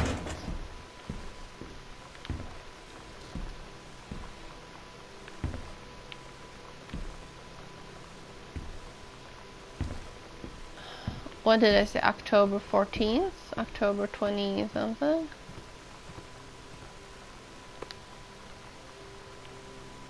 October 21st.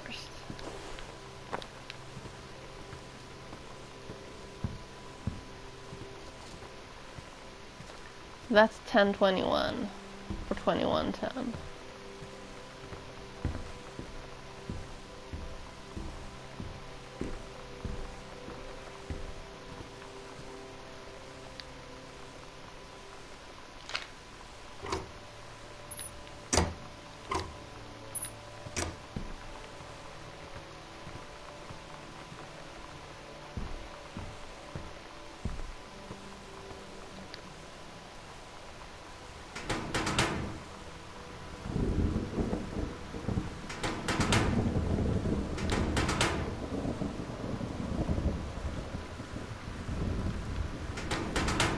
No. We don't know her birthday. We know that she received a birthday card, but we don't know her actual birthday.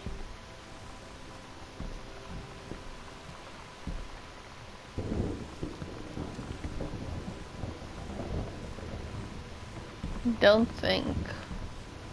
Or do we? My birthday is December 12th, 73. And today is June of 1995.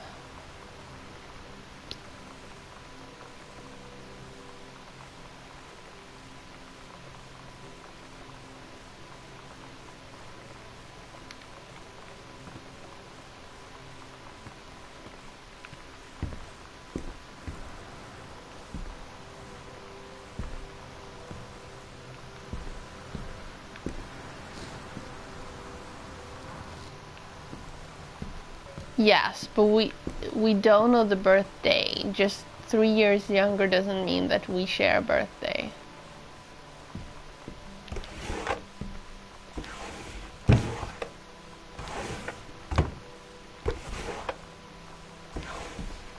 likelihood of that is. So this is a shark. Oh, so what did I say? I was born in 73, so she's born in 1976.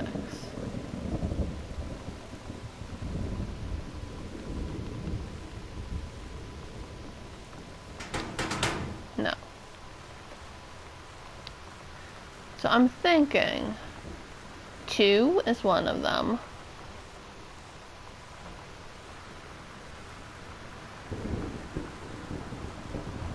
I'm not sure though.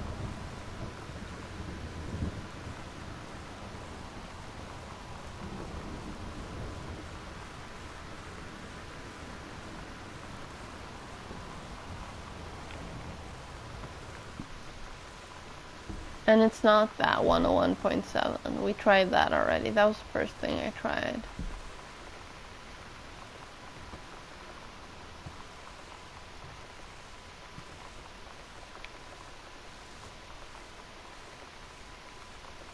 Is this the one?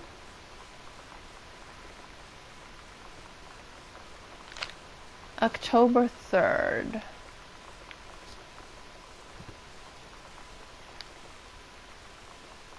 So 10:03. 10:04? No.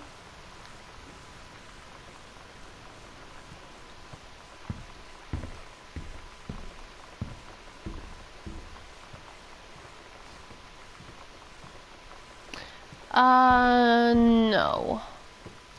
We lived on 1888 whatever street before, and now we live on number 1 whatever street. But no, we don't know the birthday of Mittens. We just know that he was alive in... Let's go back in here.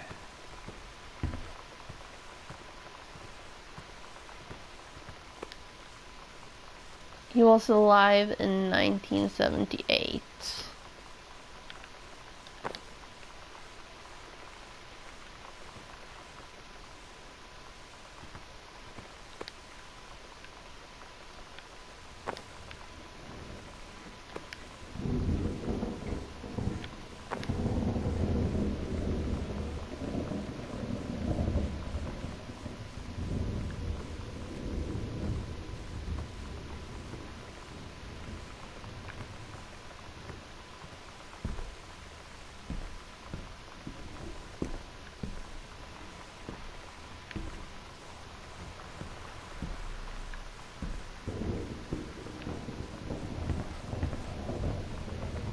So this has been brewing since October, and she finally decided to leave just as I come home.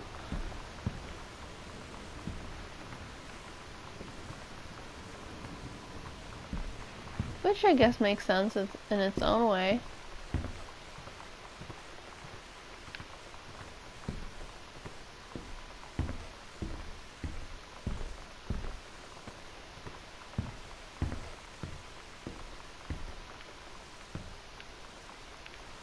Okay, let's close the door. We can go all the way over here. There's nothing in her high school jacket pockets. There's nothing in Mom's pockets.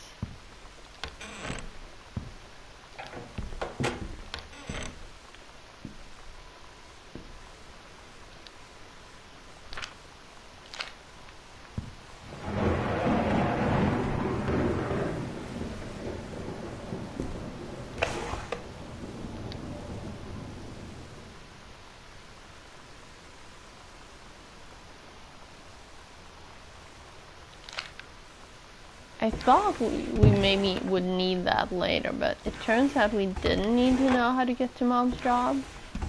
Nothing in there to interact with. Nothing up top of there to interact with.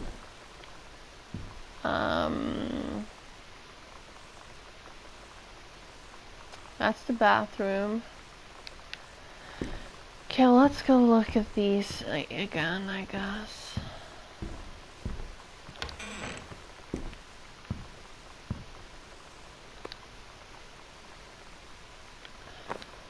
Both band names are just numbers. Are just names, not numbers, I mean.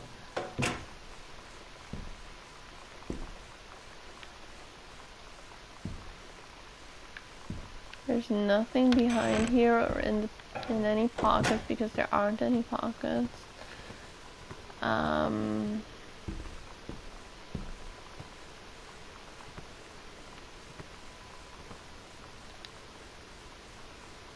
X-Files is on channel 25 at 9 p.m. But I don't think that's something she'd make a code out of.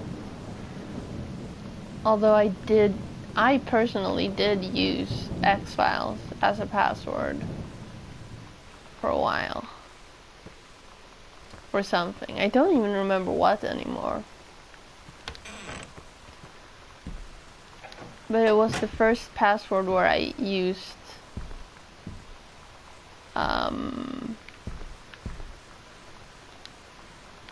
you know, both caps and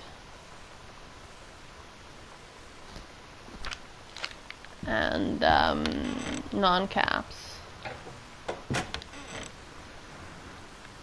And I thought I was so sophisticated. 2001 and the Dark Crystal. X-Files Season 1, Episodes 18 through 21. Blank tapes. The Northwest Weather Service reports high winds. Still just the weather. Nothing there. Nothing there. Nothing in that drawer. I'm pretty sure I checked. I can't build a fire. Nothing on top of the mantle. I don't think she'd be silly enough to use a code for a CD player. Like the model number of a CD player. Nothing on the ceiling.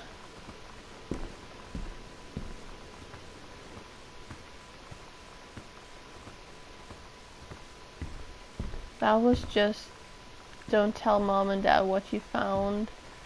There's nothing behind here. There's nothing behind here. I checked all of these, right?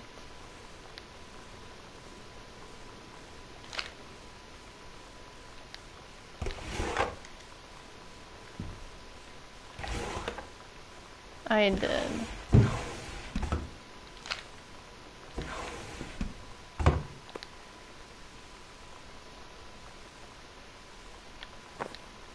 Coupons seem very irrelevant.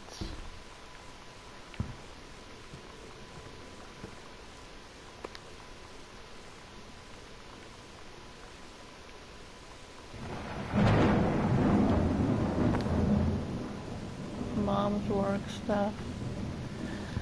Okay, I'll go upstairs and check. I just want to check through here again.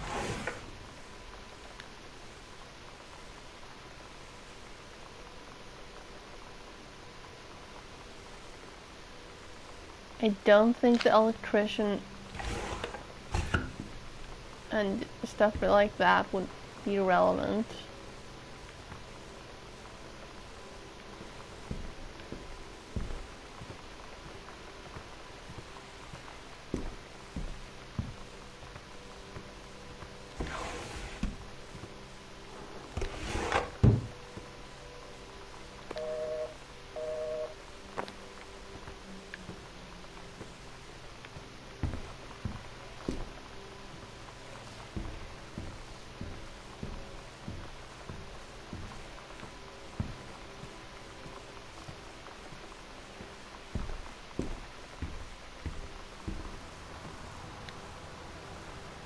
$21, $25. No, $25, $21. No.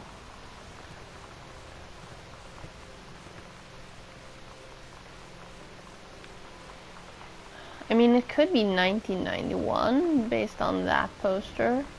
Could be 1994.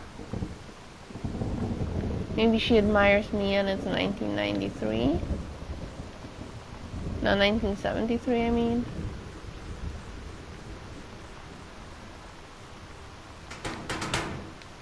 What was my birthday again?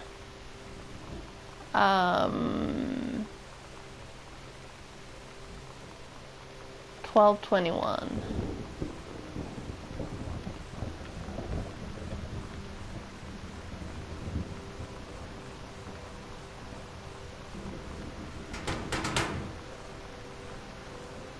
'21, 12, 11/21. There was a thing in the X-Files where whenever you saw a digital clock, it was always 11/21 because that was the wife of Chris Carter, the creator.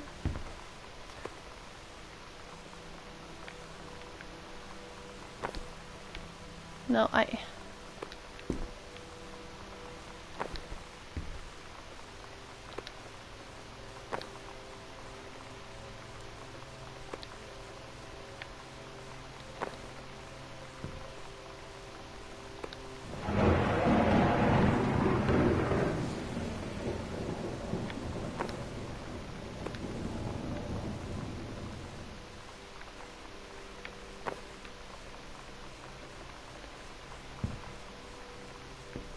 can't pick up any of those.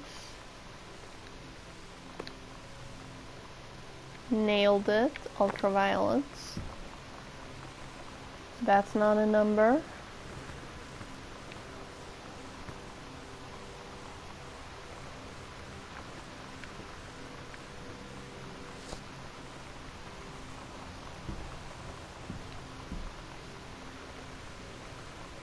Still doesn't turn into a number for me.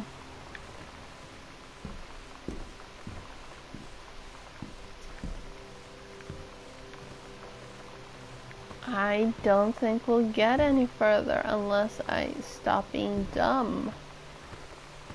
And I'm having a really big problem with stopping being dumb. I don't have a flashlight.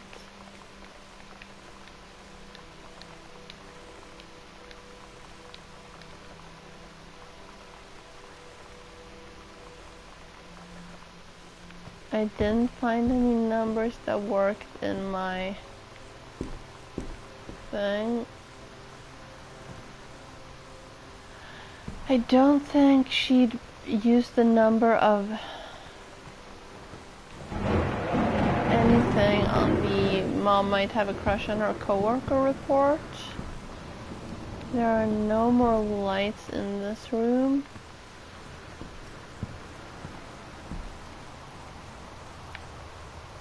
There are no numbers on the sewing machine. I can't close the sewing machine.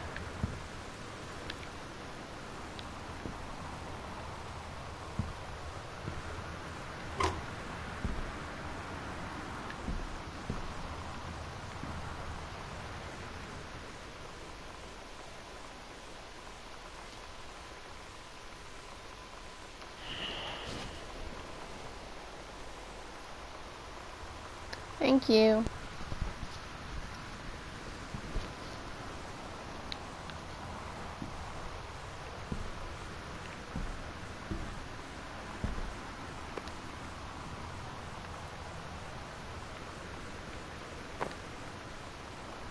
I don't think the publishing year of a school book would be that relevant to her.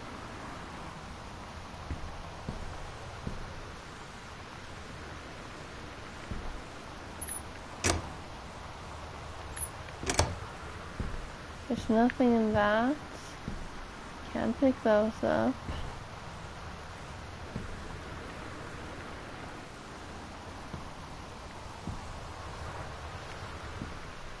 I am so dumb. I feel so dumb right now.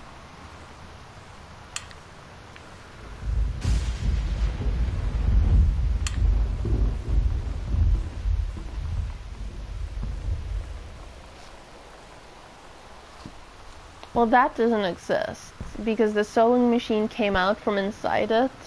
So that's just a fake door to make it look nice.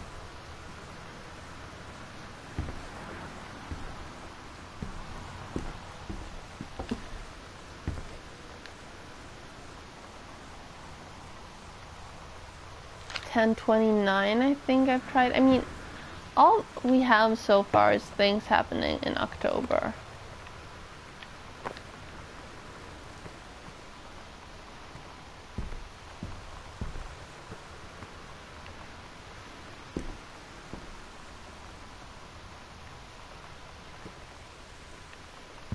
Can't do anything with the chair, there's nothing behind it.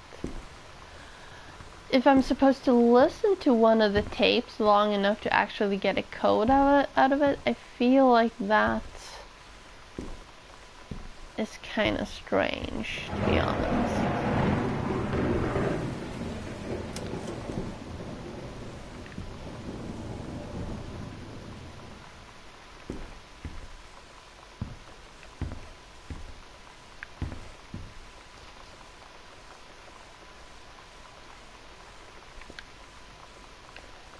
I mean, I'm obviously super dumb. There's a key somewhere that I could find. Okay, let's just check each door everywhere. I don't have a flashlight, so I can't check closer here. But there's nothing in the vent. That is locked.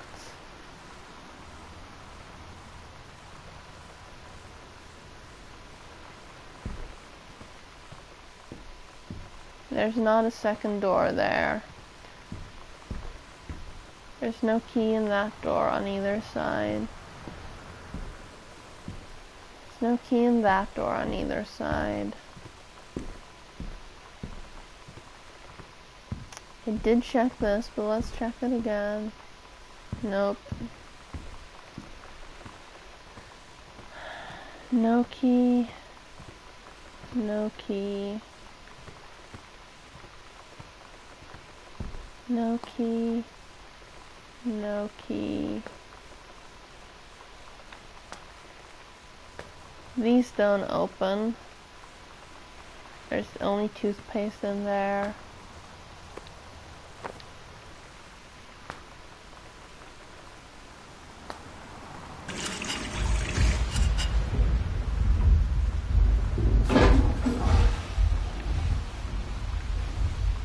That's a sliding door, so that doesn't have a key even.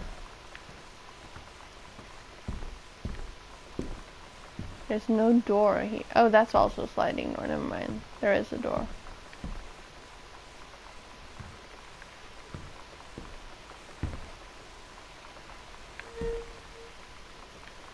Wait, something. Oh, never mind. That must have just been pulled string.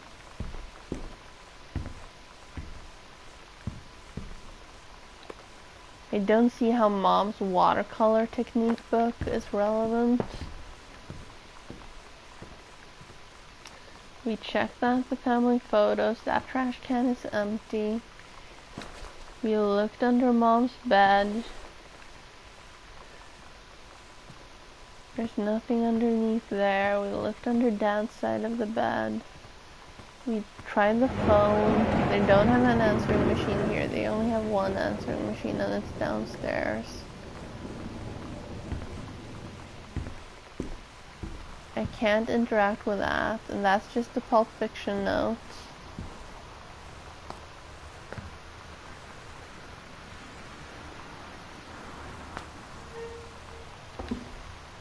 This side opens, the other side doesn't.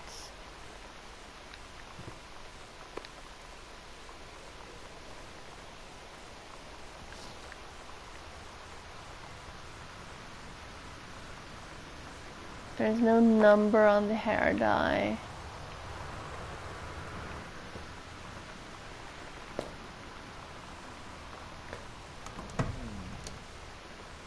That only says Lonnie rules. There's no key there. There's no key there. I should check this again. Nope. There's no key here, there's no key there.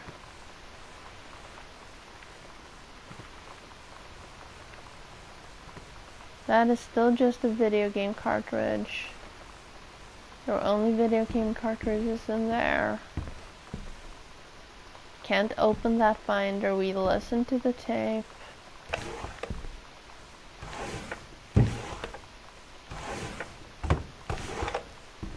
Other than that, it's just clothes. We check that, we check that. There's no second door here. That needs a bulb. There's nothing behind here. I checked the drawer. There's still nothing in here or in here. There's nothing behind it. There's no actual door there.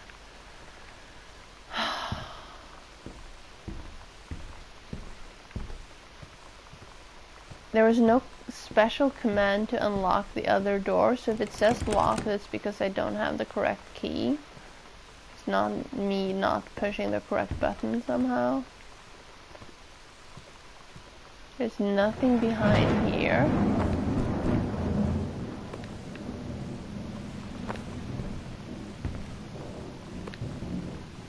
It's not hidden behind the Bible.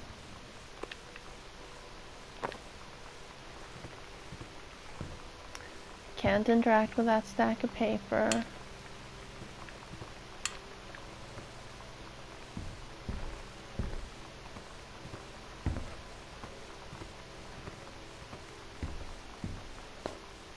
There's no key here, there's no key there.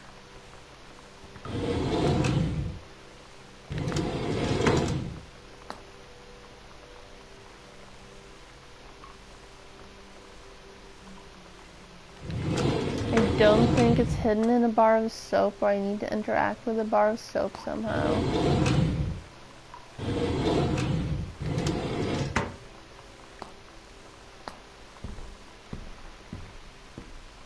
We check that. There's no key here or there. There's no key here or there. Nothing else here I haven't already looked at. If there is, I haven't found them. Nothing here, nothing here.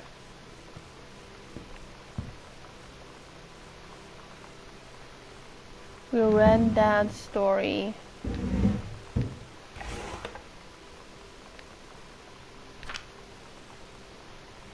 Okay, hang on. Let me turn this back on. So that we can actually read this letter. Oh, no, I wanted to read it. I write on what I hope and imagine must be a joyous occasion. News reaches me that you are newly married to a wonderful young woman. I have had more than a little time during my long days and nights at the house on Arbor Hill to consider my past and my family, and my thoughts have often lingered on your development and welfare in the 10 years since we last met. Your marriage gives me much reassurance in this regard. I wish you and your new bride many happy years together. You are always welcome at Arbor Hill, but I understand, of course, if you feel you cannot accept this invitation. 1972. I don't have a way of breaking them. I wish I could, but I don't have a way of breaking them. There's no key here. There's nothing in there. I can't interact with that. There's nothing in there. We read that.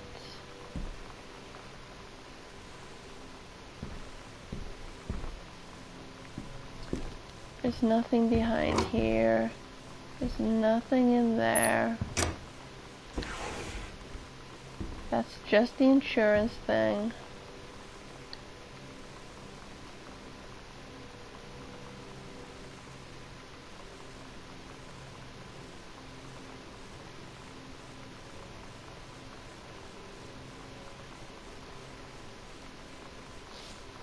pressure on floorboards and doorframe disrupts circuits wired directly behind the surface.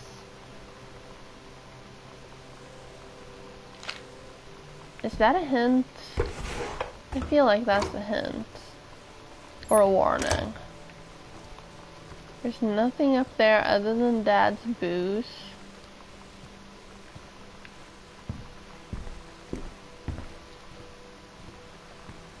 There's no key in that one.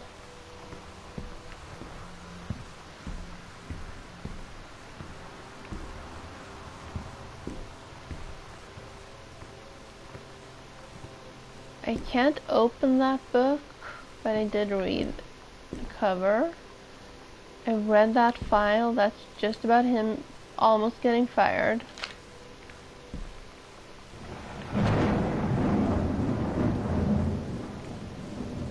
I can't interact with any other books here. And the code can't be 90210 because that's one digit too long. Oh, hang on. Oh.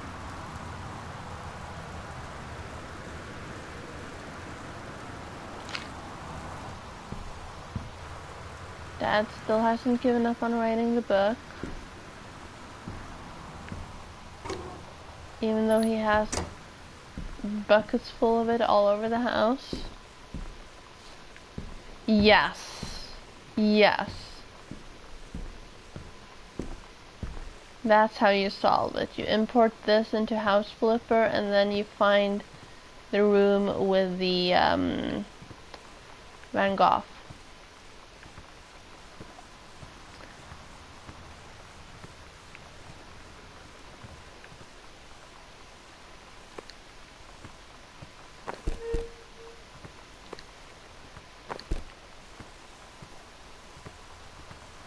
There's nothing behind the TV. Or on this side. I can't grab the blankets. I can grab the book, but I can't grab that couch cushion.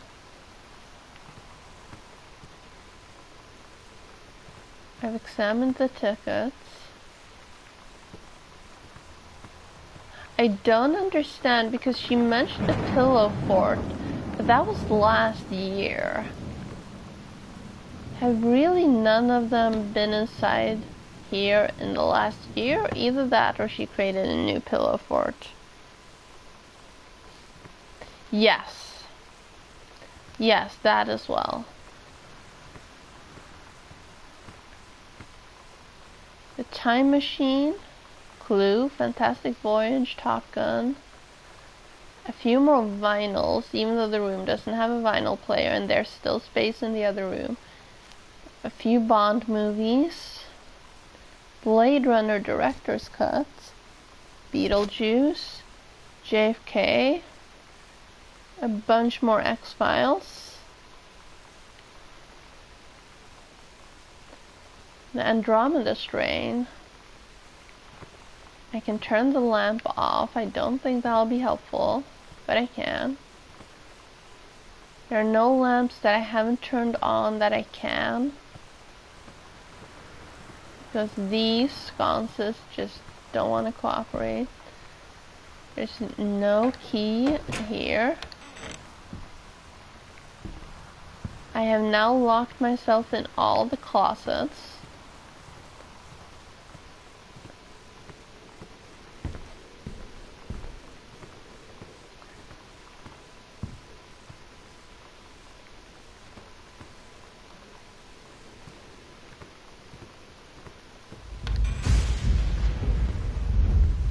There's no key here. I mean, I can turn the light off in here, but I don't think it's helpful.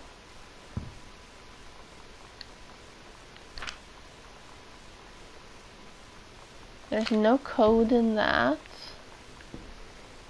These are just Dad's books. There's nothing in any of the other jackets.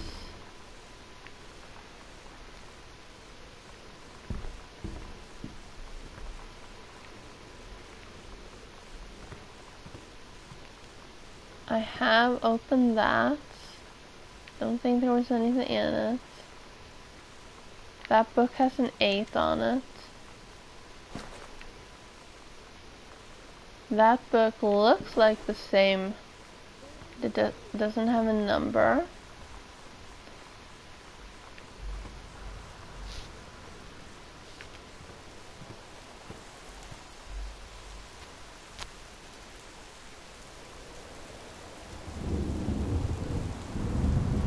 That's an interesting logo for the publishing house. There's nothing behind here other than Dad's letter that he's being dropped from his publisher. That does not help me. What year was the school assignment? 1939.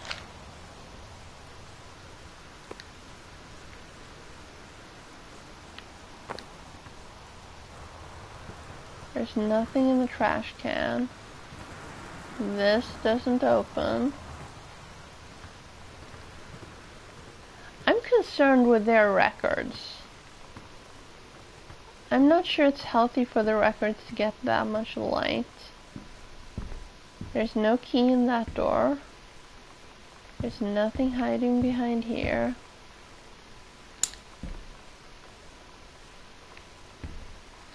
We've read the note in the trash. It's just a draft of her "Don't tell Mom and Dad." I can't interact with the paintings. There's no space missing.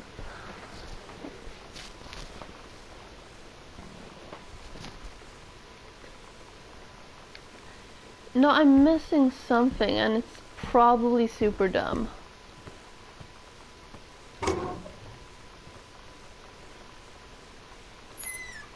Like, these aren't drawers. There are cupboards here, but those aren't drawers. It's only this that's a drawer. I've read my postcard.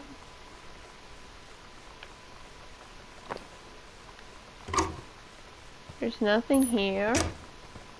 There's nothing underneath there. He was born in 1933. He died in 1993.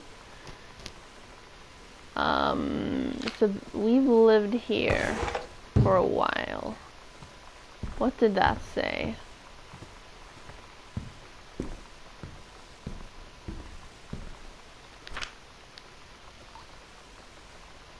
It doesn't. Oh wait, August 1st, 1994.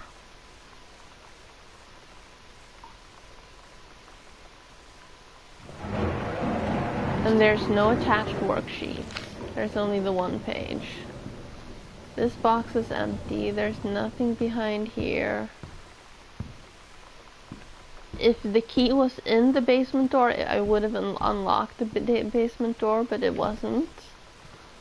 I mean, it couldn't have been, since I didn't. I should recheck this door.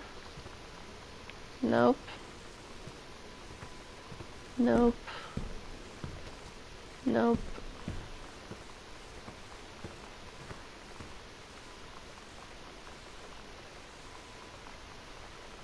This does not make sense. I mean, it's a piano, but it looks like blood. There's still no key here. I don't think it would help me to just turn off the lights everywhere, but I will. Because that would make my mom happy.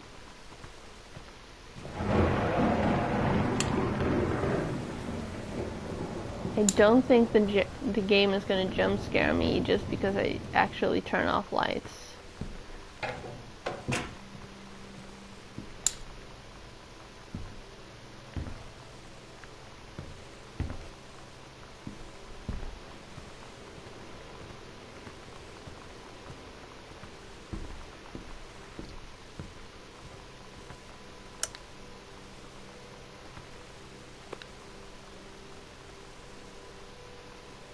There's not a year on Mom's old workup.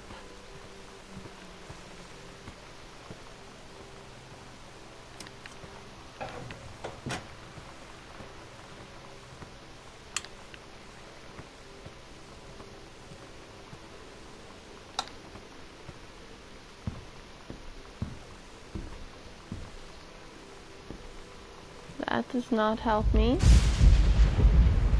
And that did freak me out just a little bit, I will admit. That is just a power outlet.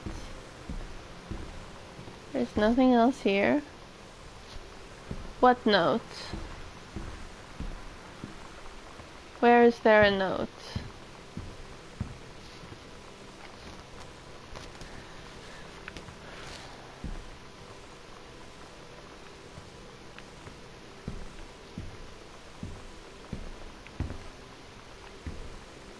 You mean the wall vents?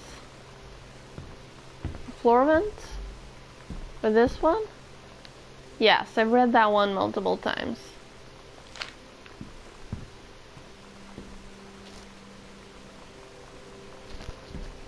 Or is there another note that I'm missing?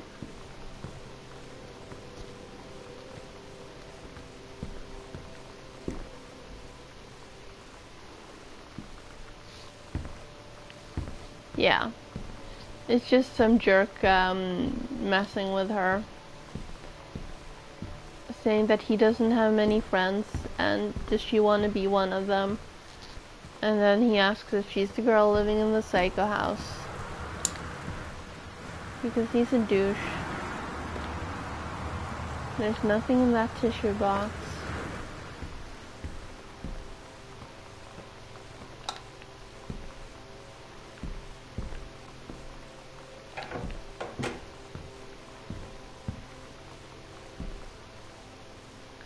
And I have opened that drawer already.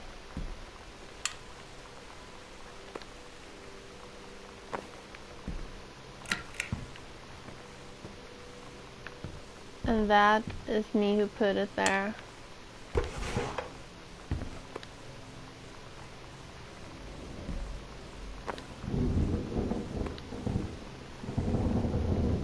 But there's nothing on the back of it. We've double checked now.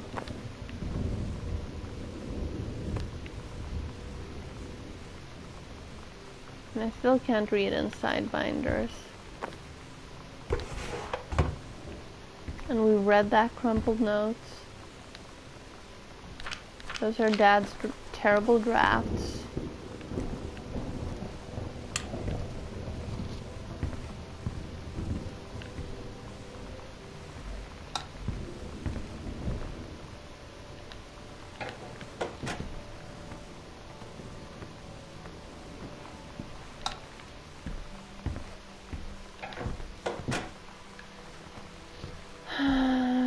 And I've been inside here multiple times.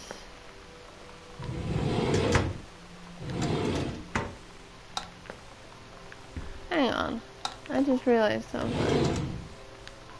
Oh no, that was not the magazine he worked at.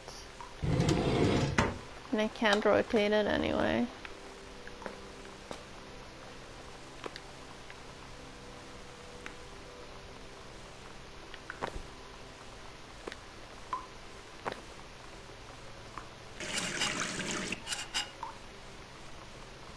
There's nothing behind here. Close the folder. There's nothing on the folder. I can't pick up the folder. That does nothing. That does nothing. Those I can't interact with.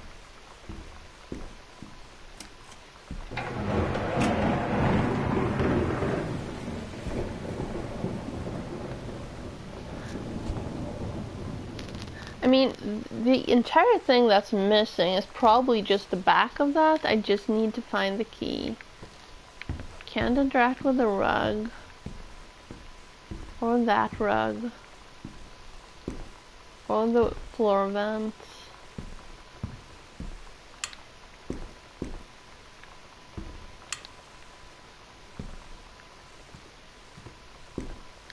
I can't interact with the stairs. There's not a Harry Potter style thing under the stairs.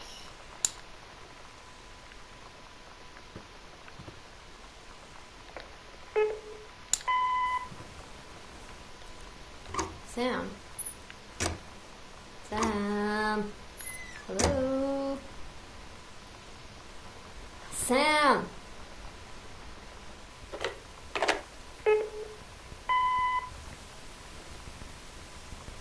Sam, where are you? Really? I need to talk to you. Please be there.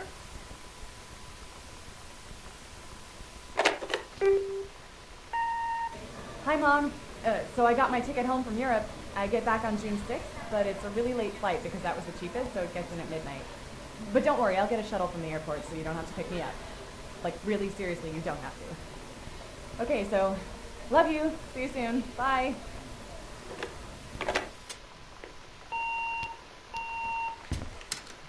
There's no clue here. Can't move the painting.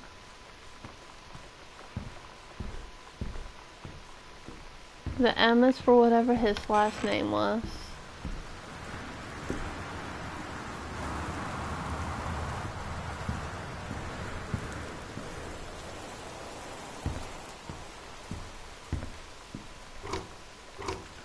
I can only interact with the Christmas duck. I can't interact with the Christmas lights. I can interact with the cup. There's nothing underneath it. There's a soda here, but I can't really, that doesn't really do anything for me. I can't walk out here.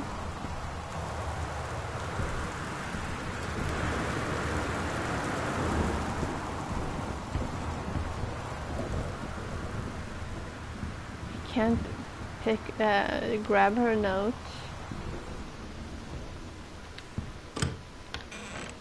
It doesn't matter which door I open or close.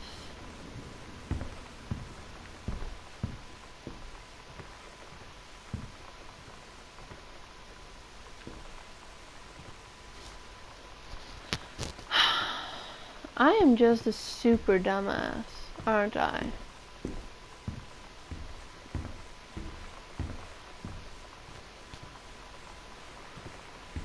There's nothing there.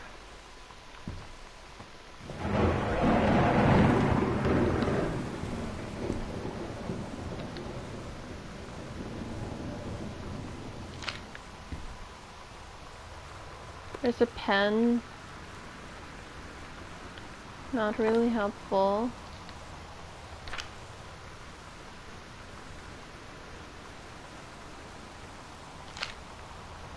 Mom's calendar.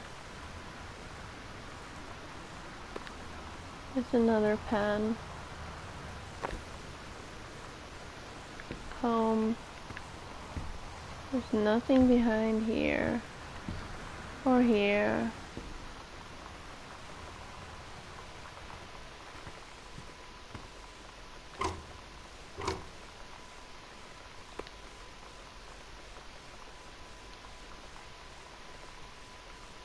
There's no code on the inside of this.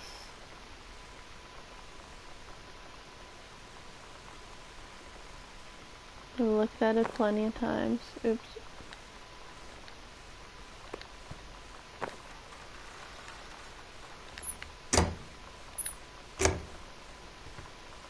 I can't interact with any of the books.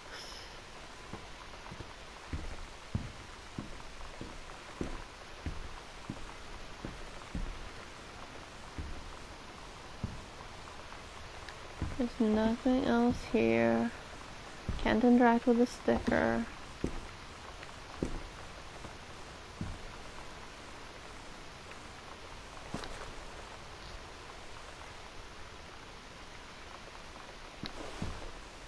Nothing behind there. I did look at that. I cannot turn it over.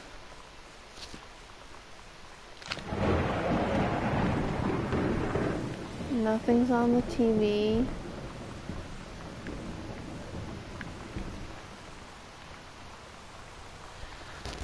May 7, 94. I mean, it might be. sure. 5, 7, 9, 4, 7, 5, 9, 4. No, 9, 4, 7, 5, 9, 4, 5, 7. No. Why do I always do this? Get stuck on something dumb. Can't interact with her rug. I can't interact with that.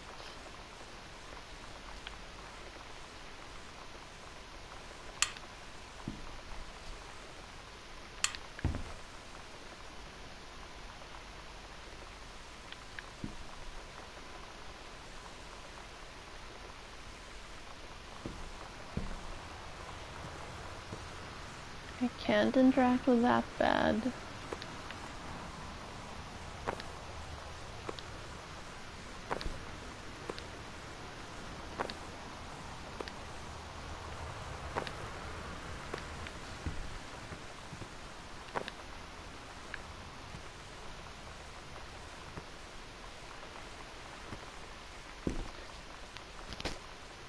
There are 5 colors here, so this can't be it. There's 2 of each.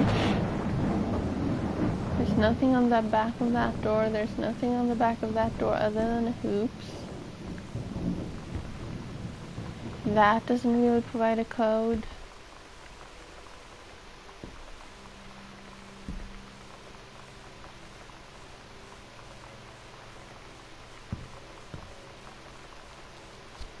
Nothing behind here.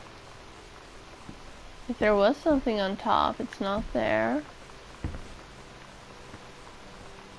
The doors are gone.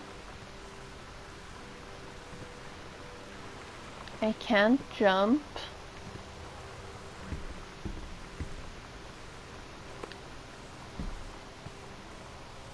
Don't really understand what I would do with a fork. So let's just leave it.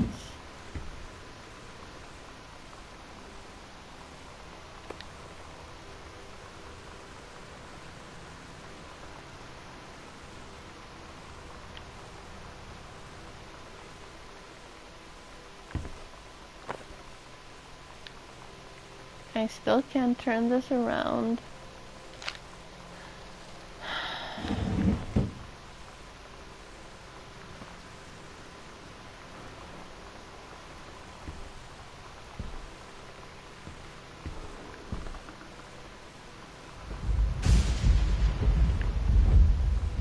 I read that.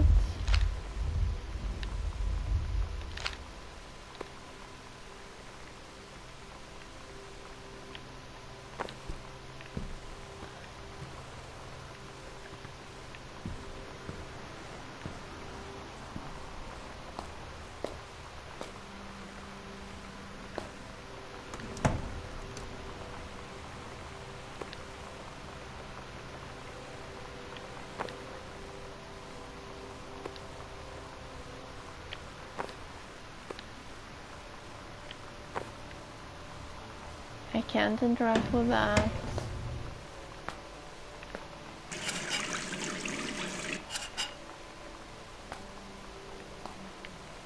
I've already tried turning the faucet on in here. There's nothing behind there. Can't interact with towels still.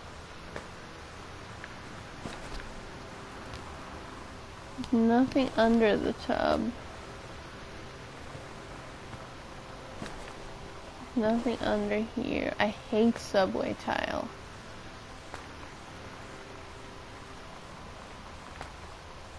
Can't really do anything useful with her toothbrush.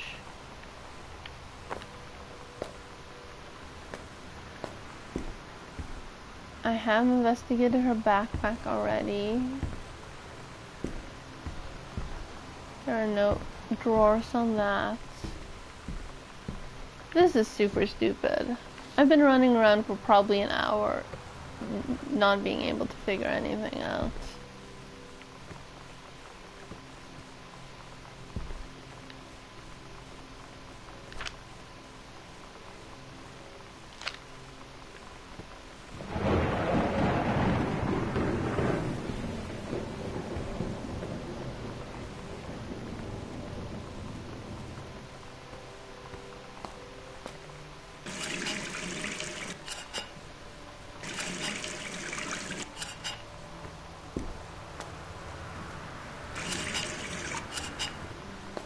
I have now started every faucet that has been made available to me at this point. There's nothing hiding on that door. Let's go in here. Nope.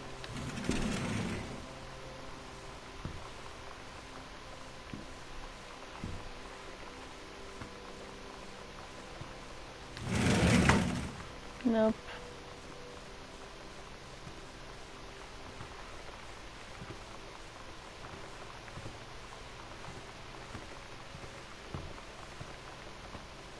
I have investigated all the vents, I think. I don't think she'd hide a key in a vent. I looked at that note on the floor.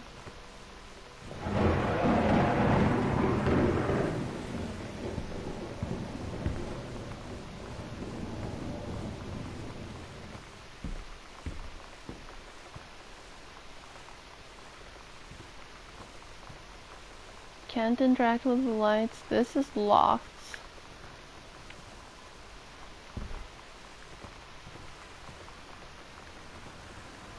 I can't interact with that. Or that. She must have taken the bulb out. Just to make sure that the dark room stayed dark. There's nothing on the back of that door. There's nothing on the back of that door.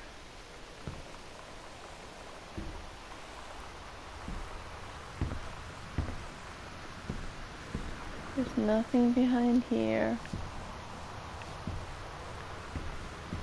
A school book, a cassette tape, and I'm pretty sure I've opened that folder. Oh!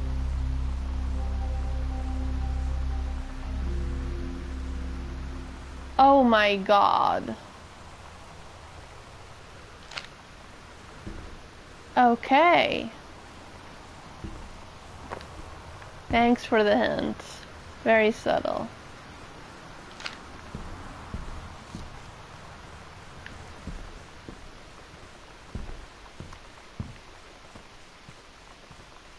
I was so sure I'd open that one. Fine.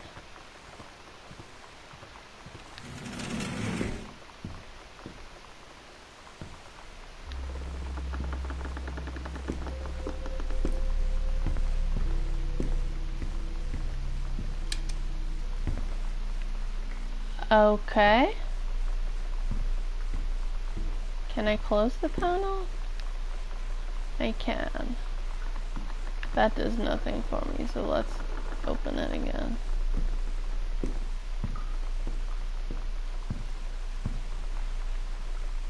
Okay. Is there a reason they're all...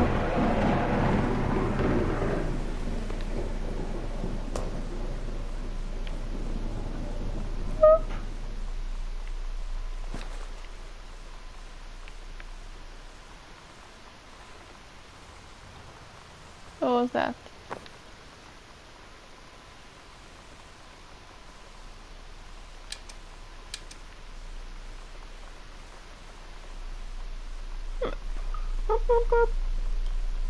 Oh, I'm crouched. I was like, what the heck? Rude. Okay, I'm just gonna stand here for a moment and...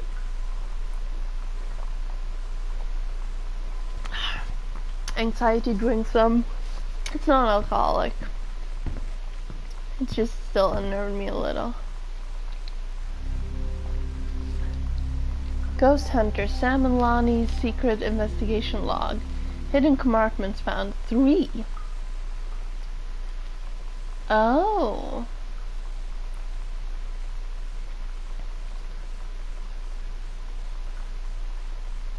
Okay.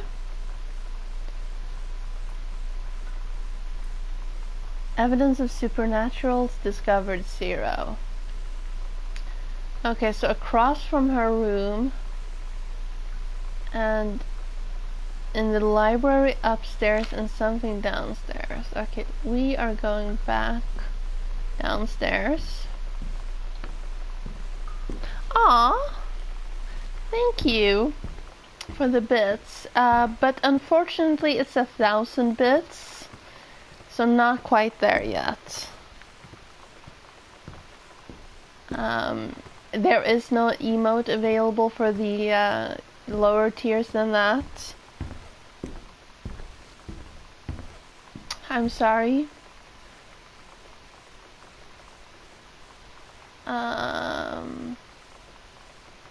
Oh, okay. But welcome, and how are you? And I hope you're having a good day.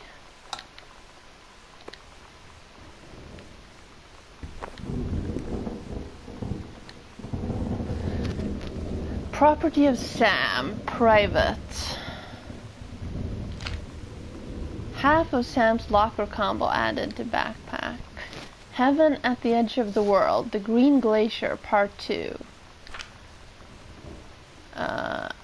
Okay, if you want to read this, Ash, you're gonna have to screenshot it. Because I am not reading all of this aloud.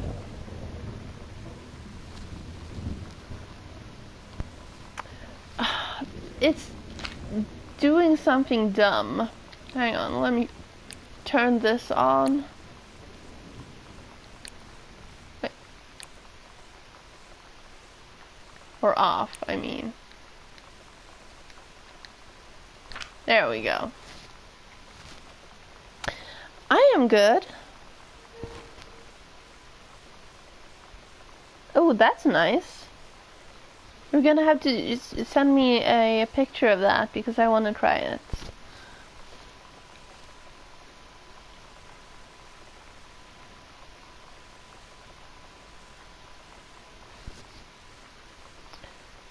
Have you screenshotted it? Because there's another page.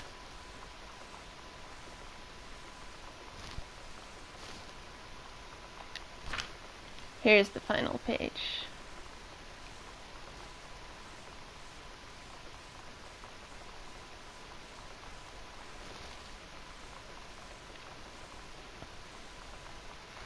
Huh, so this takes place before that other one. Because the first mate was female when she was caught by the queen. King, I mean. Done? Dun dun dun. Sorry.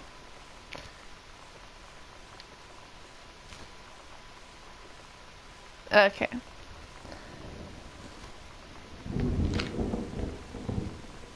So that was one of them.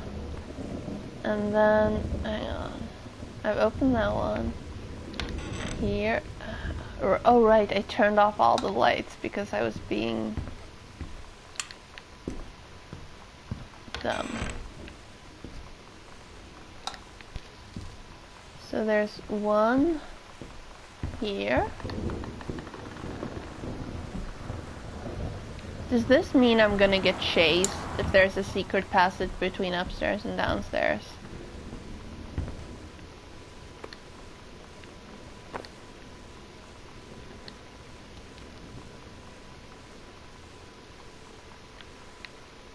Okay, I can't flip this around. At Todd's brother's place after the show, there was only a futon to sleep on, so Lonnie and I shared it. Oh. The lights went out. I was turned toward her. My eyes started to adjust, and then I could see she was looking at me, too. In the dark, she smiled. My heart was beating so fast. I rolled over. I felt so, I don't know, nervous. After a minute, she put her arm around me and was so close and whispered in my ear, "I really like you." I just nodded my head, and I really hoped she could tell. I really hoped that she meant what I think she did. I felt like a shook-up can of soda ever since. I hope we have the chance to talk before I explode. Aww.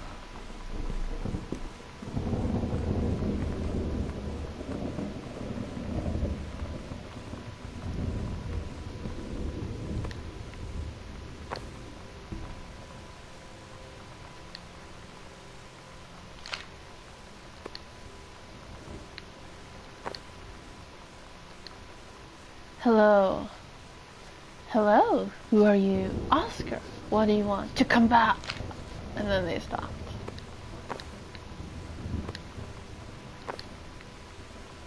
Yeah, I did try a Ouija board once.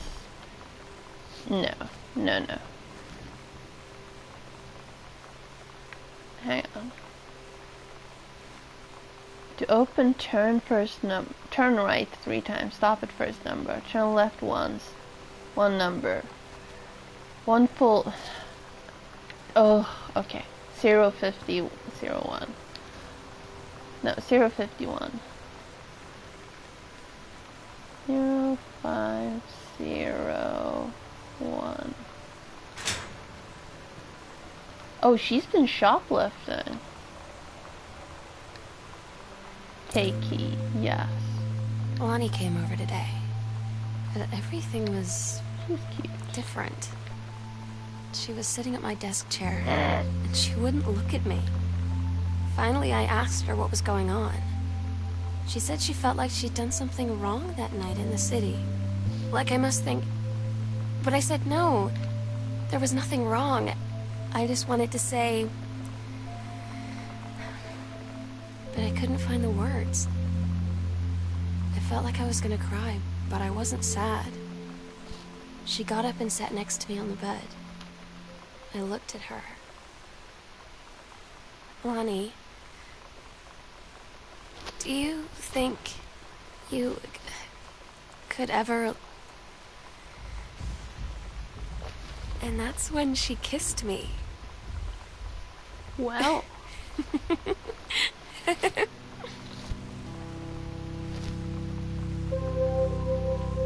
So she took a whole bunch of the pictures here, but she left Lonnie's picture behind. I don't know what that means. Fine, let's leave it open. And of course she's smoking Morley's. She does watch the X-Files.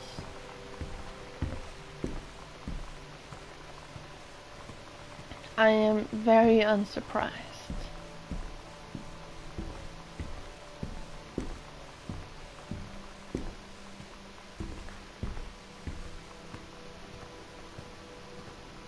And now I have the basement key. So now we get to go over here. There's no light switch. Not yet. Okay, I see a string.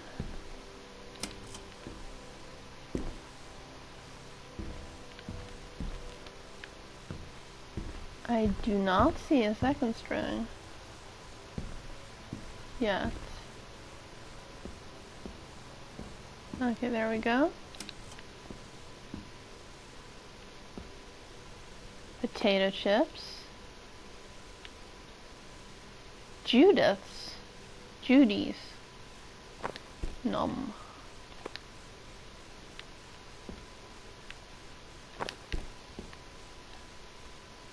Dear Samantha, I would like to cordially thank you for having me to your abode for the Thanksgiving holiday with your lovely family. I enjoyed the flavorful potatoes, and also it was weird being around your parents for that long. But it was pretty funny how impossible it is for your dad to not be awkward for more than 30 seconds at a time. Very cordially yours, your close friend and confidant, Lonnie D. A fancy man, quite.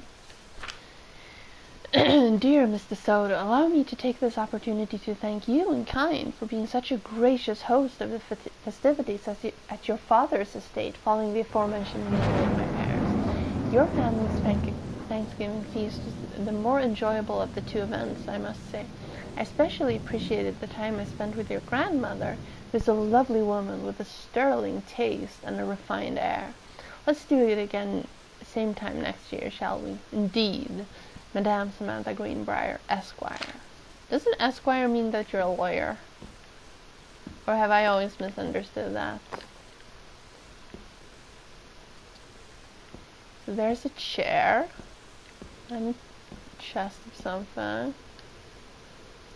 Aww. It's different now. I mean, we still hang out all the time like before. But now when no one else is around... Well, you know. So you could say we're dating. But it's secret. Secret dating? I don't know. I mean, I guess that's the real difference. Now when we get off the phone, or go home for the night, or it's just quiet and we're alone, we say I love you. Aww.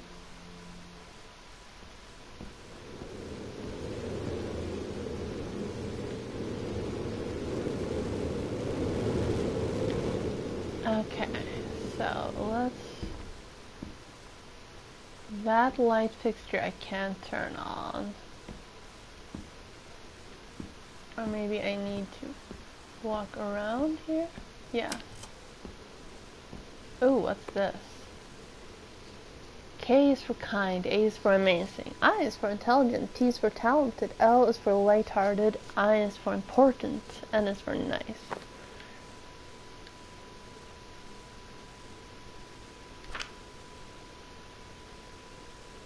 Oh, I got a very good grade on the menstrual cycle because I was not as vivid in my description.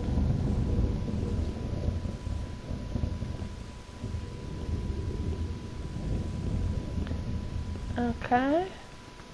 There's something in between here. Is this where I came in?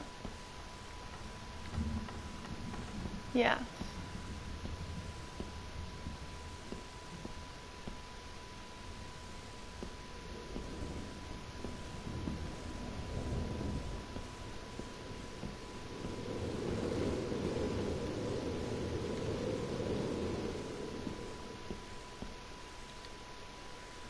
Samantha Greenbrier. Congratulations. I am pleased to inform you of your submission to the creative writing track of the Reed College program for young scholars for its 1995 session.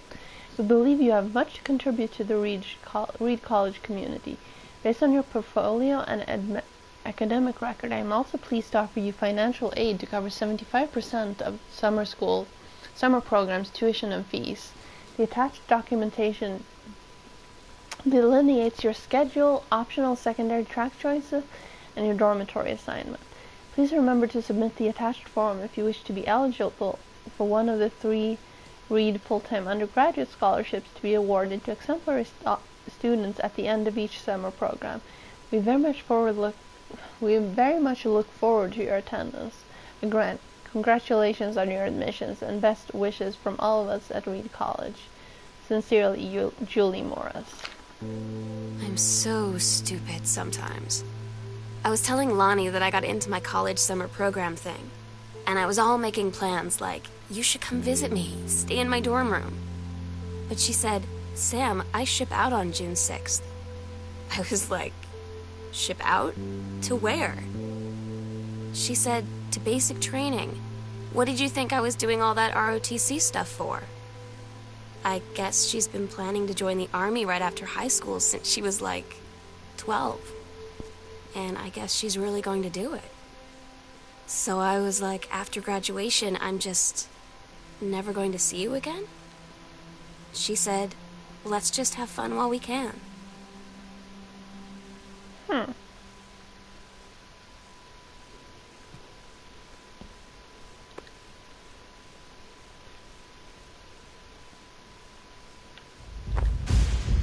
So Grandpa was also a writer.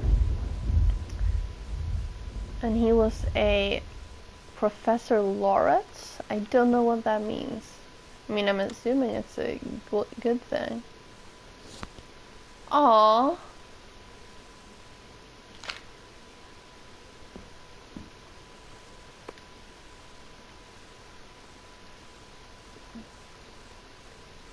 Okay. Dear Terence, thank you for sending along a copy of your newly published book. An author's first published manuscript is a momentous occasion. I read it this afternoon. Certainly recognized my son in the subject matter. An author's work is the externalization of that which he holds dear, and that which he fears. And in this retrospect, I believe your work was successful. The lens through which the personal shone was needlessly clouded by genre cliches and the implausible dime store science fictional Deus ex machina. The great authors speak of their life milieu in clear and honest tones, the lens crystal that refracts their thoughts without distortion. I congratulate you on surviving the great ordeal that is publication, and rest assured that readers of your chosen genre will lap up copies hungrily. But I urge you to shed artifice. You can do better. With a father's love and encouragement, Richard Greenbrier, Ph.D. So that's where the "you can do better" comes from. Newspaper clipping.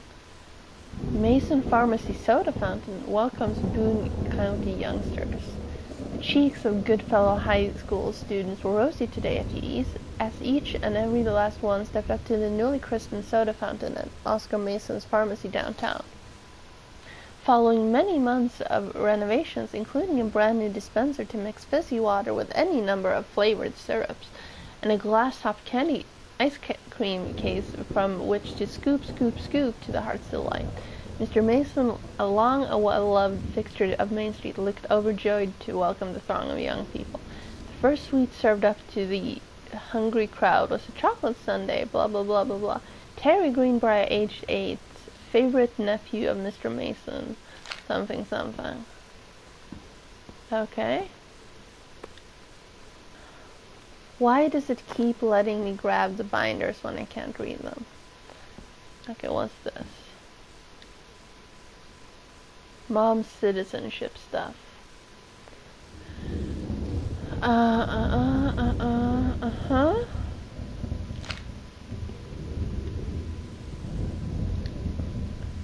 Okay. There's a laundry room maybe there. So let's go this way first.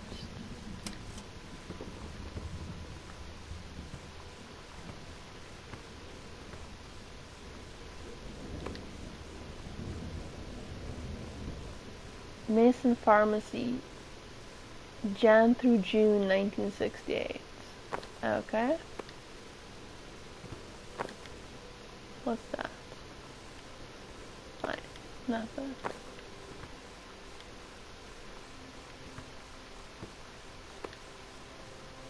Ooh, that's pretty.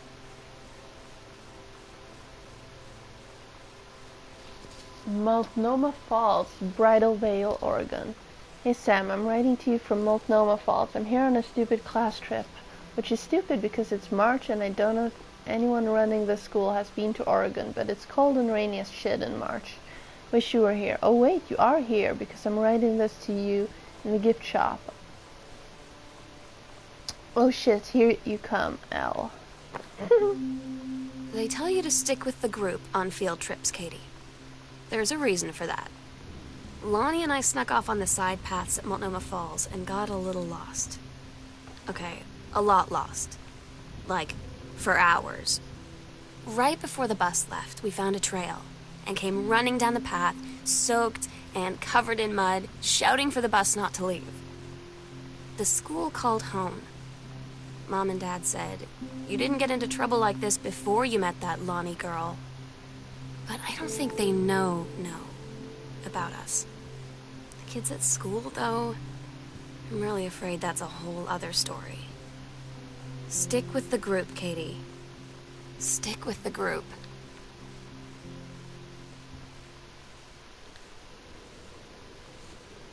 Yolanda from Samantha. No, to Samantha. Dear Sam, I'm so happy you liked the drawing. I was thinking less when I drew it. I knew you'd be able to tell. You'd love Mexico, I think. Probably. The nature here is totally different than back home. Keep thinking about Allegra and the first mate lost on a mysterious island where even the plants are out to get them. And then I think of them together, but in the wilderness together. Out there in the wilderness together. And I start thinking of you again. I lie here in bed and I can almost feel you. Been trying to save it up for when we're together again. I haven't done a good job, okay, but I tried. Rude. I mean, not rude, but... Okay, enough about that. Your last letter got to me the day before we started driving back north. We'll be racing this letter home. If I get home first, we can read it together. And yes, I'm taking tons of photos. We'll have to spend so much time in the dark room. Love you, Lonnie.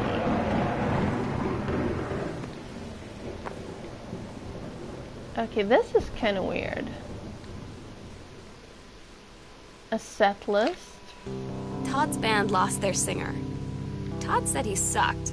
Lonnie said he got sick of Todd's shit, and he was complaining about needing a new singer. So Lonnie was like, I can sing. And they were all kind of like, you can? And she was like, probably. But she's been rehearsing with them for like a week now. And I finally got to see them play in Todd's basement today. And she's actually really amazing. I feel so proud when she's on stage. It's incredible being in awe of someone you love. So everybody knows it's like a temporary situation till she ships out in June. But till then, I'm gonna be at every single show. Okay, well, let's go back here. Because there was this.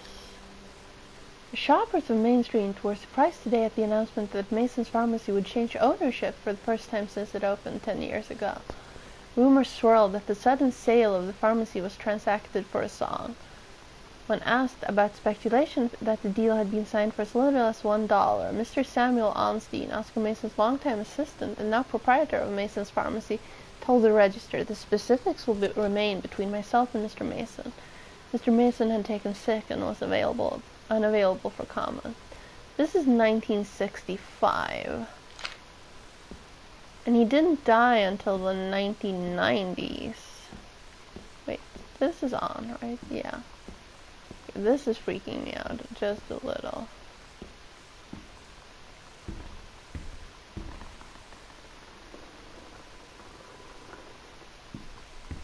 Oh, there's a staircase? Is this where I came from? No. No. What the? Oh. Okay.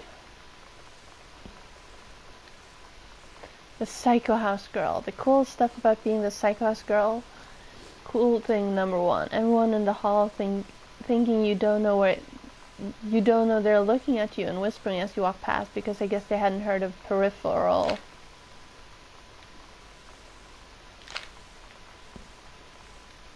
That's a lie to mom and dad's situation, but it was so worth it. The girls on stage were just so loud and real and awesome, and everybody was moving together like one tide of sound. That's from the letters or diary entries. Costumes, skeletons and devils, cheerleaders from the Smells Like Teen Spirit video. One girl dressed as Jackie Kennedy. Well, we haven't gotten to that one yet. And I know I missed one thing downstairs. I like that one.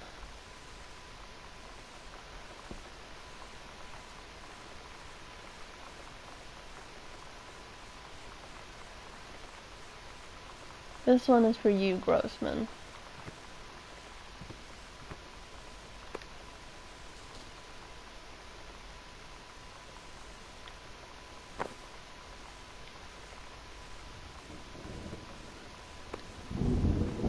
More chips. Empty pizza box.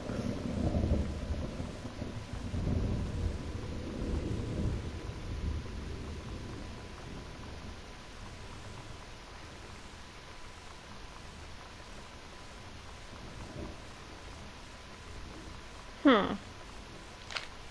Okay. I don't get Lonnie sometimes. Like, her band, and our zine, and her hair, and everything are all anti-authority. But I watch her in JROTC, and she's doing drills in perfect formation, following orders, no question. And there's all this stuff in the news about don't ask, don't tell. Like, she's going to join the army and then have to lie about who she is. She said they don't need to know what they don't need to know. Like it was no big deal. This from the girl who trashed her locker to, like, defend my honor.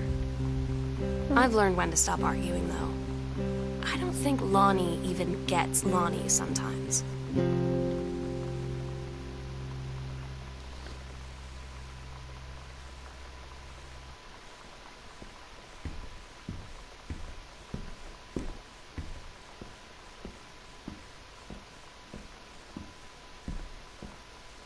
Okay, this is where I came from.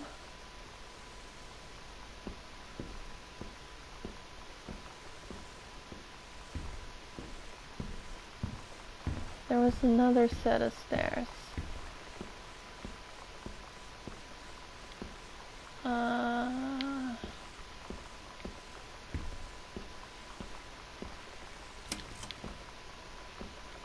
No, wait.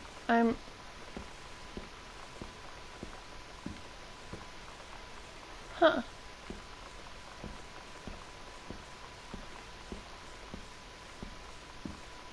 Okay, let's go back here, yes. Yeah, I remember that. I've watched a bunch of NCIS and they referenced it sort of vaguely. So there's a safe here that I need a combination for. Now let's go. Oh, okay, hi. Okay. Merp.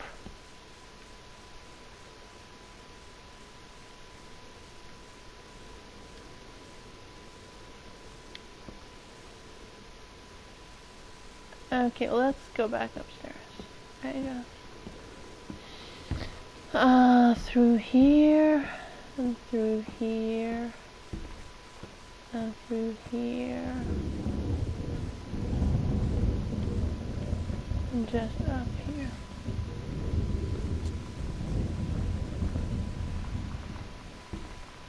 But yeah, it's crazy.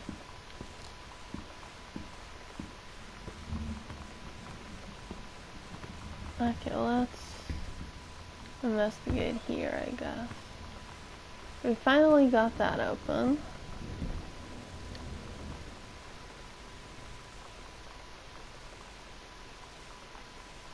Oh, Mom got promoted. Or offered a promotion, I should say.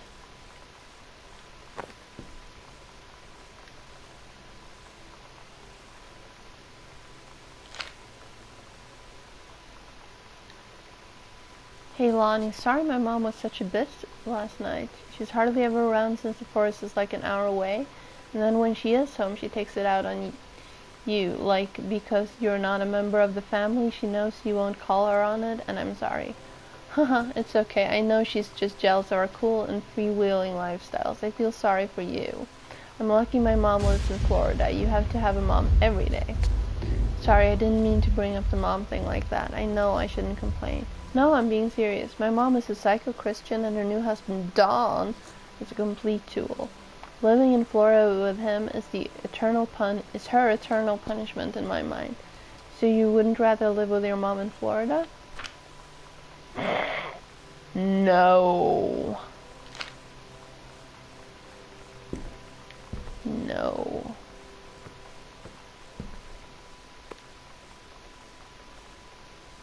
Earth, wind, and fire.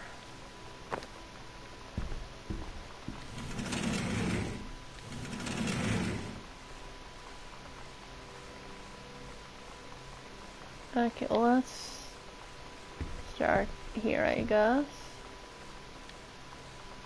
Sam, this skull was the coolest thing I found in Mexico, and it was like $3 American. I love it. Merry Christmas. Miss you, L.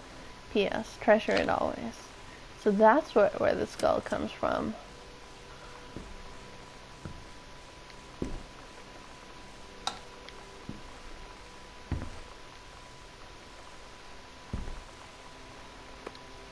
Another one of Mom's purses. So let's put that there for now and read this. Hi, Jan. I got 2 tickets for EFW on Thursday, but my girlfriend says she doesn't want to go. Taste in music rears its ugly head again. So that leaves me with an extra ticket that I thought you might be interested in. More fun than clearing brush in the freezing rain, right? Rich. Yeah, I think they were having an affair.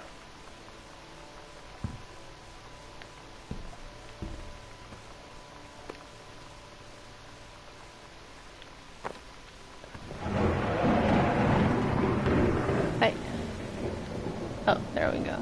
Oops. No, There. Sam, since you refused to hear us out this afternoon, your mother and I are putting this in writing so we are absolutely clear.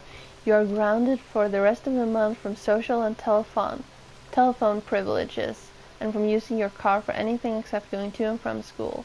We understand what you are going through, but we cannot allow you to continue with this kind of behavior at school. And clearly, once your privileges are reinstated, we cannot allow you to have your bedroom door closed while Lonnie is at the house. This is the last word on the matter. Get back on course so this won't happen again. Dad. Oops.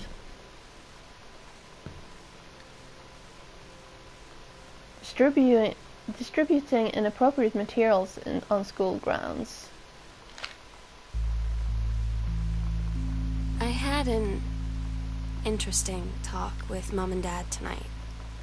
One you were never gonna need to have. I mean, you've known, right? I've known. I've known since, like, She-Ra. Mom and Dad didn't, I guess. But they saw the zine and the stuff on the locker, and they were like, is there something we should know about you and Lonnie? And so here's the thing. I was prepared for them to be mad, or disappointed, or start crying, or something. But they were just in denial. You're too young to know what you want. You and Lonnie are just good friends. You just haven't met the right boy. It's a phase. That's what I didn't see coming. That they wouldn't even respect me enough to believe me. Well, joke's on them, because they're in for one very long phase.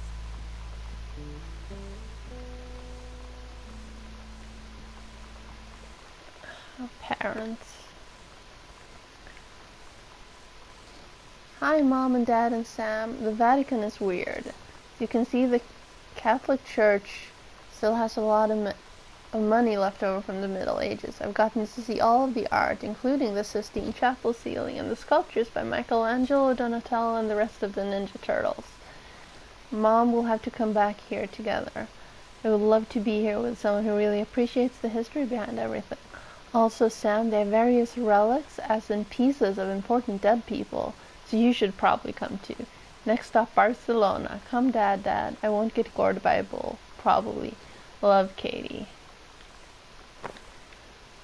I don't think there's bullfighting in Barcelona, though. Okay, hang on. I need to turn on the thing for this. Sorry, Carol. I just can't read your handwriting. But... okay, so they broke? Cool. No, I keep pressing the wrong button, in case you're wondering what the heck is going on.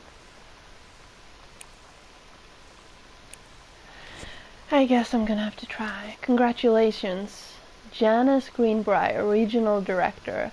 And I say congratulations because, come on, you're going to take the job, right? What are you waiting for? And waiting for an engraved invitation? Call them back. But in the meantime, let's discuss this little outing you had with our favorite flannel-clad hunk. What a blast! You sound like you're reading a lot into an innocent night out. You sure there's something there?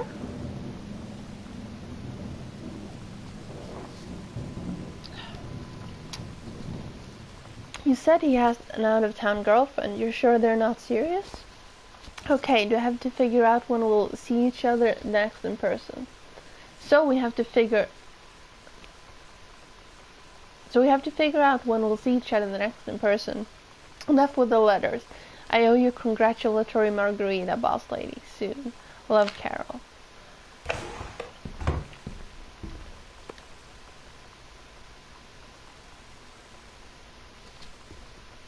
The Accidental Warrior. Don't give up on this, honey. By Terence Greenbrier.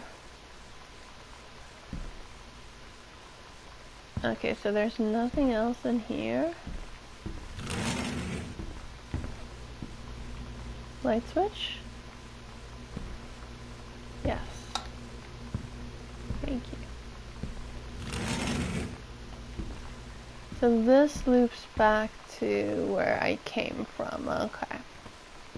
Yes, gotcha. I don't know why, but for some reason I thought that the Earth, Wind and Fire poster belonged to the dad. I guess because that was more my dad's music than my mom's. Bratmobile some special.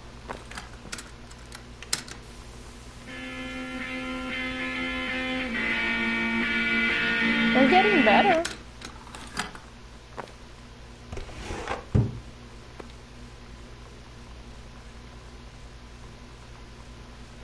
Oh, he switched publisher now. He actually went for it.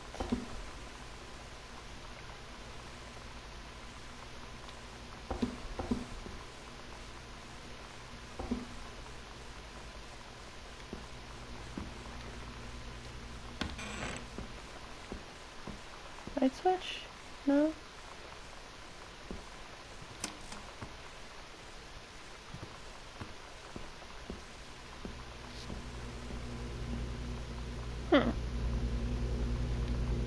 Time schedule. Working at Crown Burger on Bethel Road. Monday, Wednesday, Thursday, Friday, 3 through 7 p.m. Saturday, noon to 6 p.m. Oh. Oh dear. Mr. and Mrs. Jonathan Blair request the honor of your presence at the marriage of their daughter Helen Margaret to Mr. Richard Morris Pater, Mass. Sunday, the 4th of June, 1995, at 4:30 in the afternoon. Sunset Lutheran Church, Seaside, Oregon. So they were serious.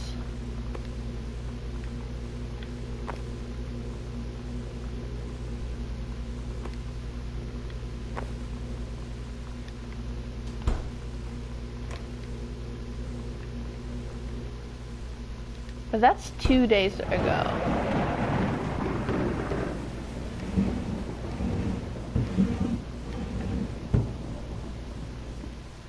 Why are they still not back? Maybe they are. They're redoing the kitchen, I guess.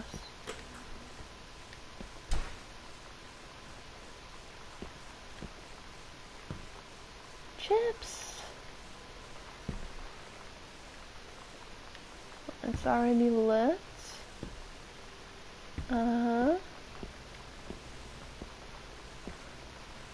Okay, what was in here?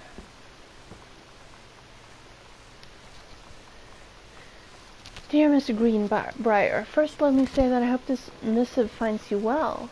Hell, it feels like a goddamn miracle that it finds you at all. Do you know how long we've been trying to track you down? Worry not, we're not the feds, the men in black, or any other sort of creeping fascist hobgoblin. In fact, we're on your side.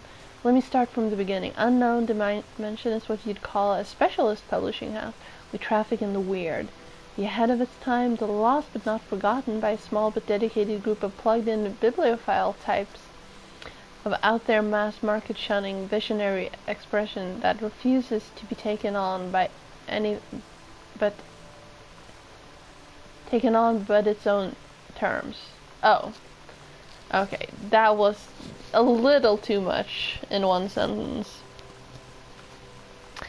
I am also still waiting for my millions to move to Australia.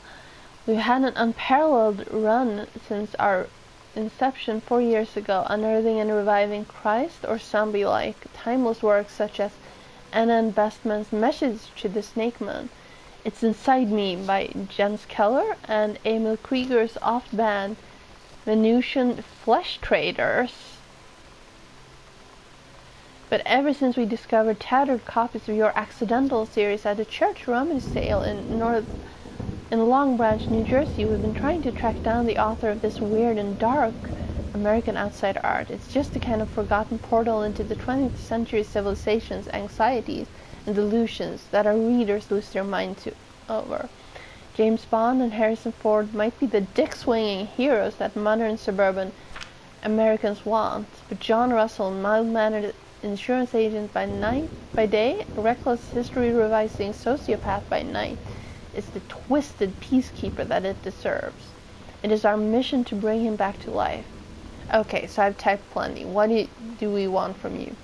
We want your permission to reprint the works since your original publisher Mercury Books folded a decade ago.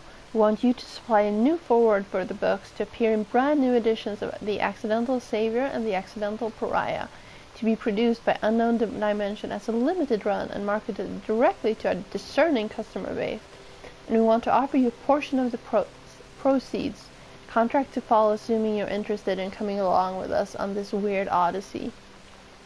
We look forward to embarking with you and to thrusting your work screaming back into the sweating palms of an unsuspecting American public. Blast off. Cass, also known as Madison Kaczynski. Okay. Well, it didn't quite sound like a pyramid scheme, so good for you, Dad. Okay, nothing here. Let's look in the boxes a little closer. Oh, that's a recycling. Never mind. Sam's name tag. Lonnie, my parents are leaving town, so we'll have the run of the whole house till you leave. Imagine spending the night in my room instead of sneaking up to our usual spot in the attic. Not that the attic doesn't have its musty allure, but my bedroom is warmer. Sam, we shall defile your parents' bed while they're gone. That'll show them. Lonnie, you are gross. Never change. Okay, I mean, that's maybe a little out there, but no, let's not defile any beds. That sounds a little more scathical than sexual. You know, to be honest.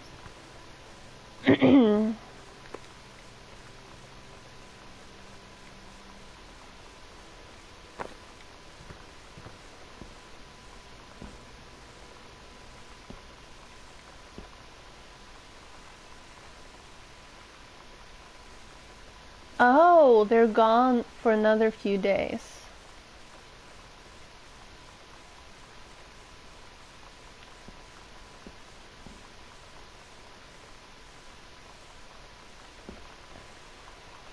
I wonder if they're accidentally leaving at the same time as the wedding, or if that was sort of planned.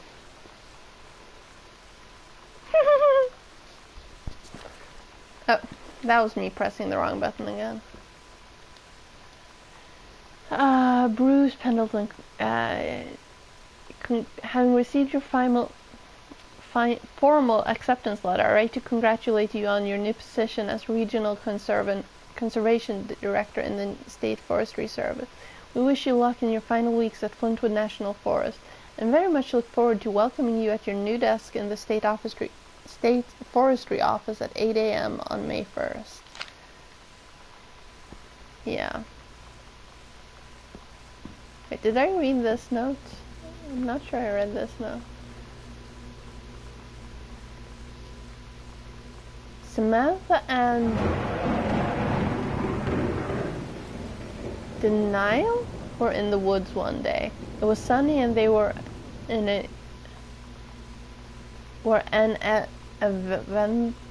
an adventure, but they went to the bad part of the woods and it got dark. Daniel said, "Are you scared?" So Samantha said, "No. Are you?"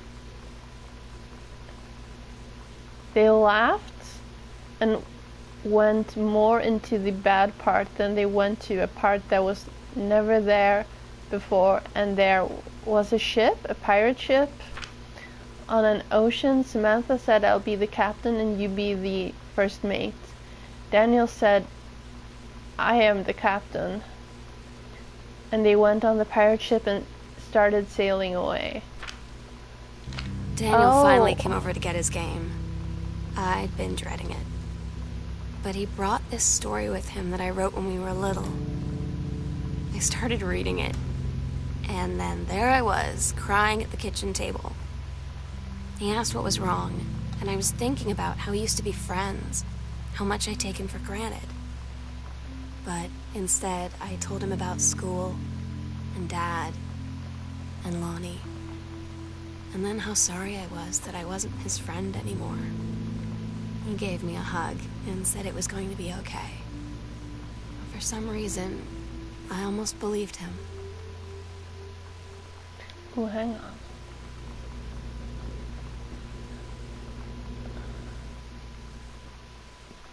Wait, there's no sync. Rude.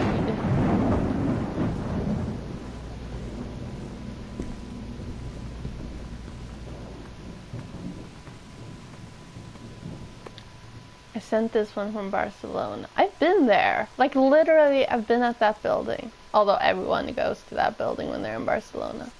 "Hi, Mom, Dad, and Sam. I have had a wonderful time on the beaches of Barcelona.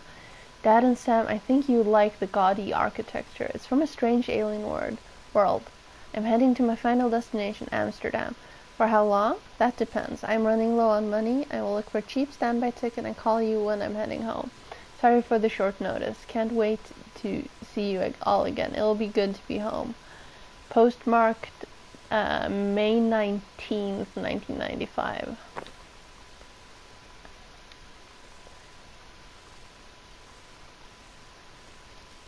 A going away show for Lonnie D. Lonnie had her going away show with her band tonight. She's so incredible on stage. When she was singing, I could practically forget everything. That we only had 48 hours left. That I don't know what comes next. That I can't live without her. Then she dedicated the last song to me. I couldn't take it. I was out on the curb in the alley, sobbing till my ribs hurt.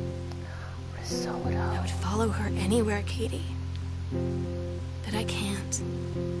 Where she's going. After a long time, she found me. She said she was sorry. She said, "I wish things could be different. I just wanted to make you happy." I said, "I don't think you can anymore."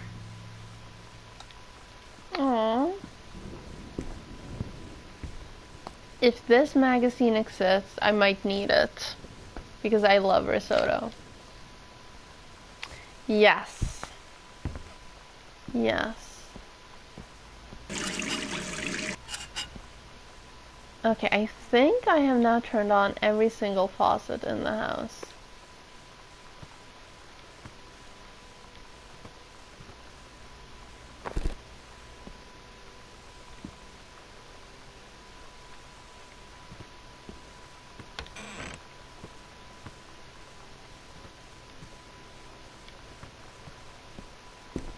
At least every single one I've found. There are no lights here. I want a greenhouse.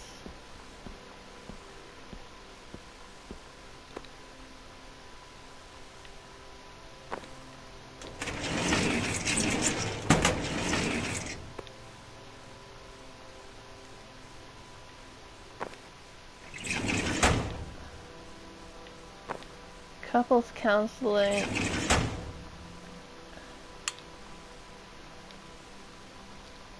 Dear Cass, I can't tell you what a joy it is to see John Russell back in print. Thank you very much for sending along copies of the new edition. The cover art is really something. I know you've said that Unknown Dimension isn't in the business of printing new material, but this revived interest in my work has brought on a wave of inspiration, resulting in a manuscript that completes John Russell's journey, which I think you might find intriguing. It is reflective and introspective, without forgetting that excitement and weirdness that Unknown Dimension readers expect. I hope this might be an exciting new direction for Unknown Dimension to pursue. At the very least, I'm grateful that John Russell's adventures didn't come to an end quite when I thought they had. My thanks and regards, Terrence L. Greenbrier. It's been almost 20 years since John Russell heard the call. Twice he saved a president's life. He's practically forgotten the days of the future, of danger and excitement, the days where he mattered. So when that familiar rip in time opens in front of him, and his handlers peer out, he doesn't hesitate. Is the president in danger? No, the life you save this time will be your own. I'm sorry, but that sounds kind of very Pulp Fiction. Okay, I can't open this door. Oh, another secret door. Where we'll do it. We agreed our last night together would be our happiest ever, and we'd forget tomorrow was going to come at all. It worked for a while. We had a good time seeing Oscar off, then ran up to the attic to look through our photos, to find one for Lonnie to take with her. And looking at them, I realized they were all in the past, and there wouldn't be any more. I didn't know what I was going to do. And I cried. And she held me. She said she knew it was hard, but life would move on. I said I didn't want my life to keep moving without her. That's when she cried too. I was so exhausted. I must have fallen asleep like that, in her arms. In the morning, I woke up. And I was finally alone. I was looking for a secret panel here. Huh.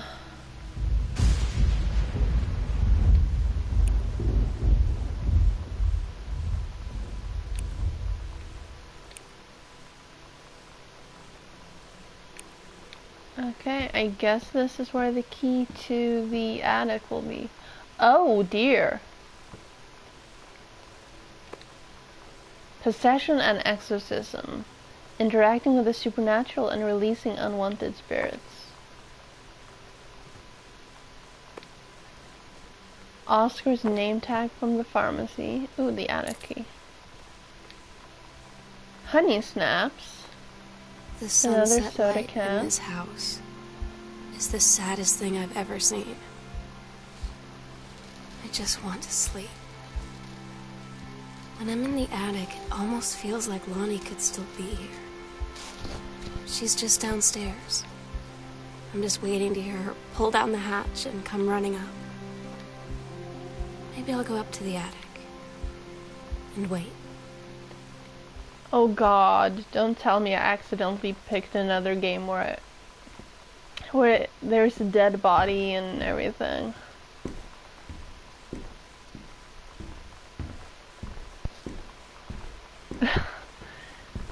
I mean, she might have left, and then she couldn't go up to the attic if she left the key downstairs, right? Right?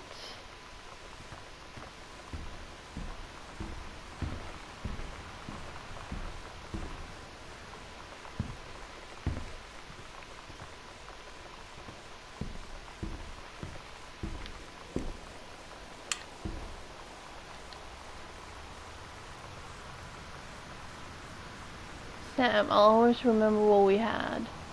Stay strong, kick ass. I love you, Lonnie. Oh my god. Katie, I fell asleep in the attic, in Lonnie in my old spot, and I missed the first 2 calls. I just barely caught the 3rd one before the machine got it. And it was Lonnie, on a payphone. She'd been on the bus to Basic, and she said she couldn't think of anything but me and us, and that she couldn't go through with it, with the army and being apart and all of it. And so she got off the bus in Salem. She said, Sam, I want you to pack up everything you can and get in your car and come find me. And let's just drive until we find somewhere for us. And she asked me if I could do that. And I said yes. Yes. Oh, that's a much better ending.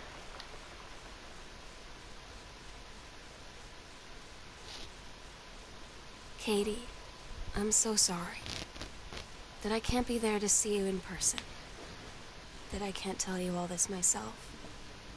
But I hope as you read this journal and you think back, that you'll understand why I had to do what I did.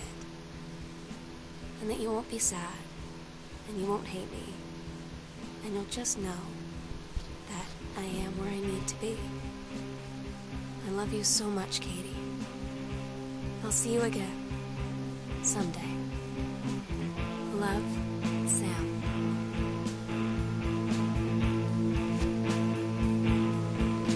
Yes, good end.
Does this game not have any trophies at all?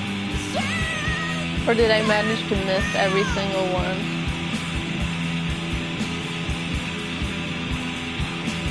Bennett body? Okay, I love that.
Okay. Trophy earned, gone home. It's a silver, I think? I don't think that was a platinum. So I guess it does have trophies. Well, I'm not gonna go trophy hunting on stream. Thank you for hanging out. Wednesday we continue the nonary games. 9 hours, 9 people, 9 doors. Something like that. And Friday I'm not sure what's coming, but yeah. I hope to see you again on Wednesday. Have a good one, and bye.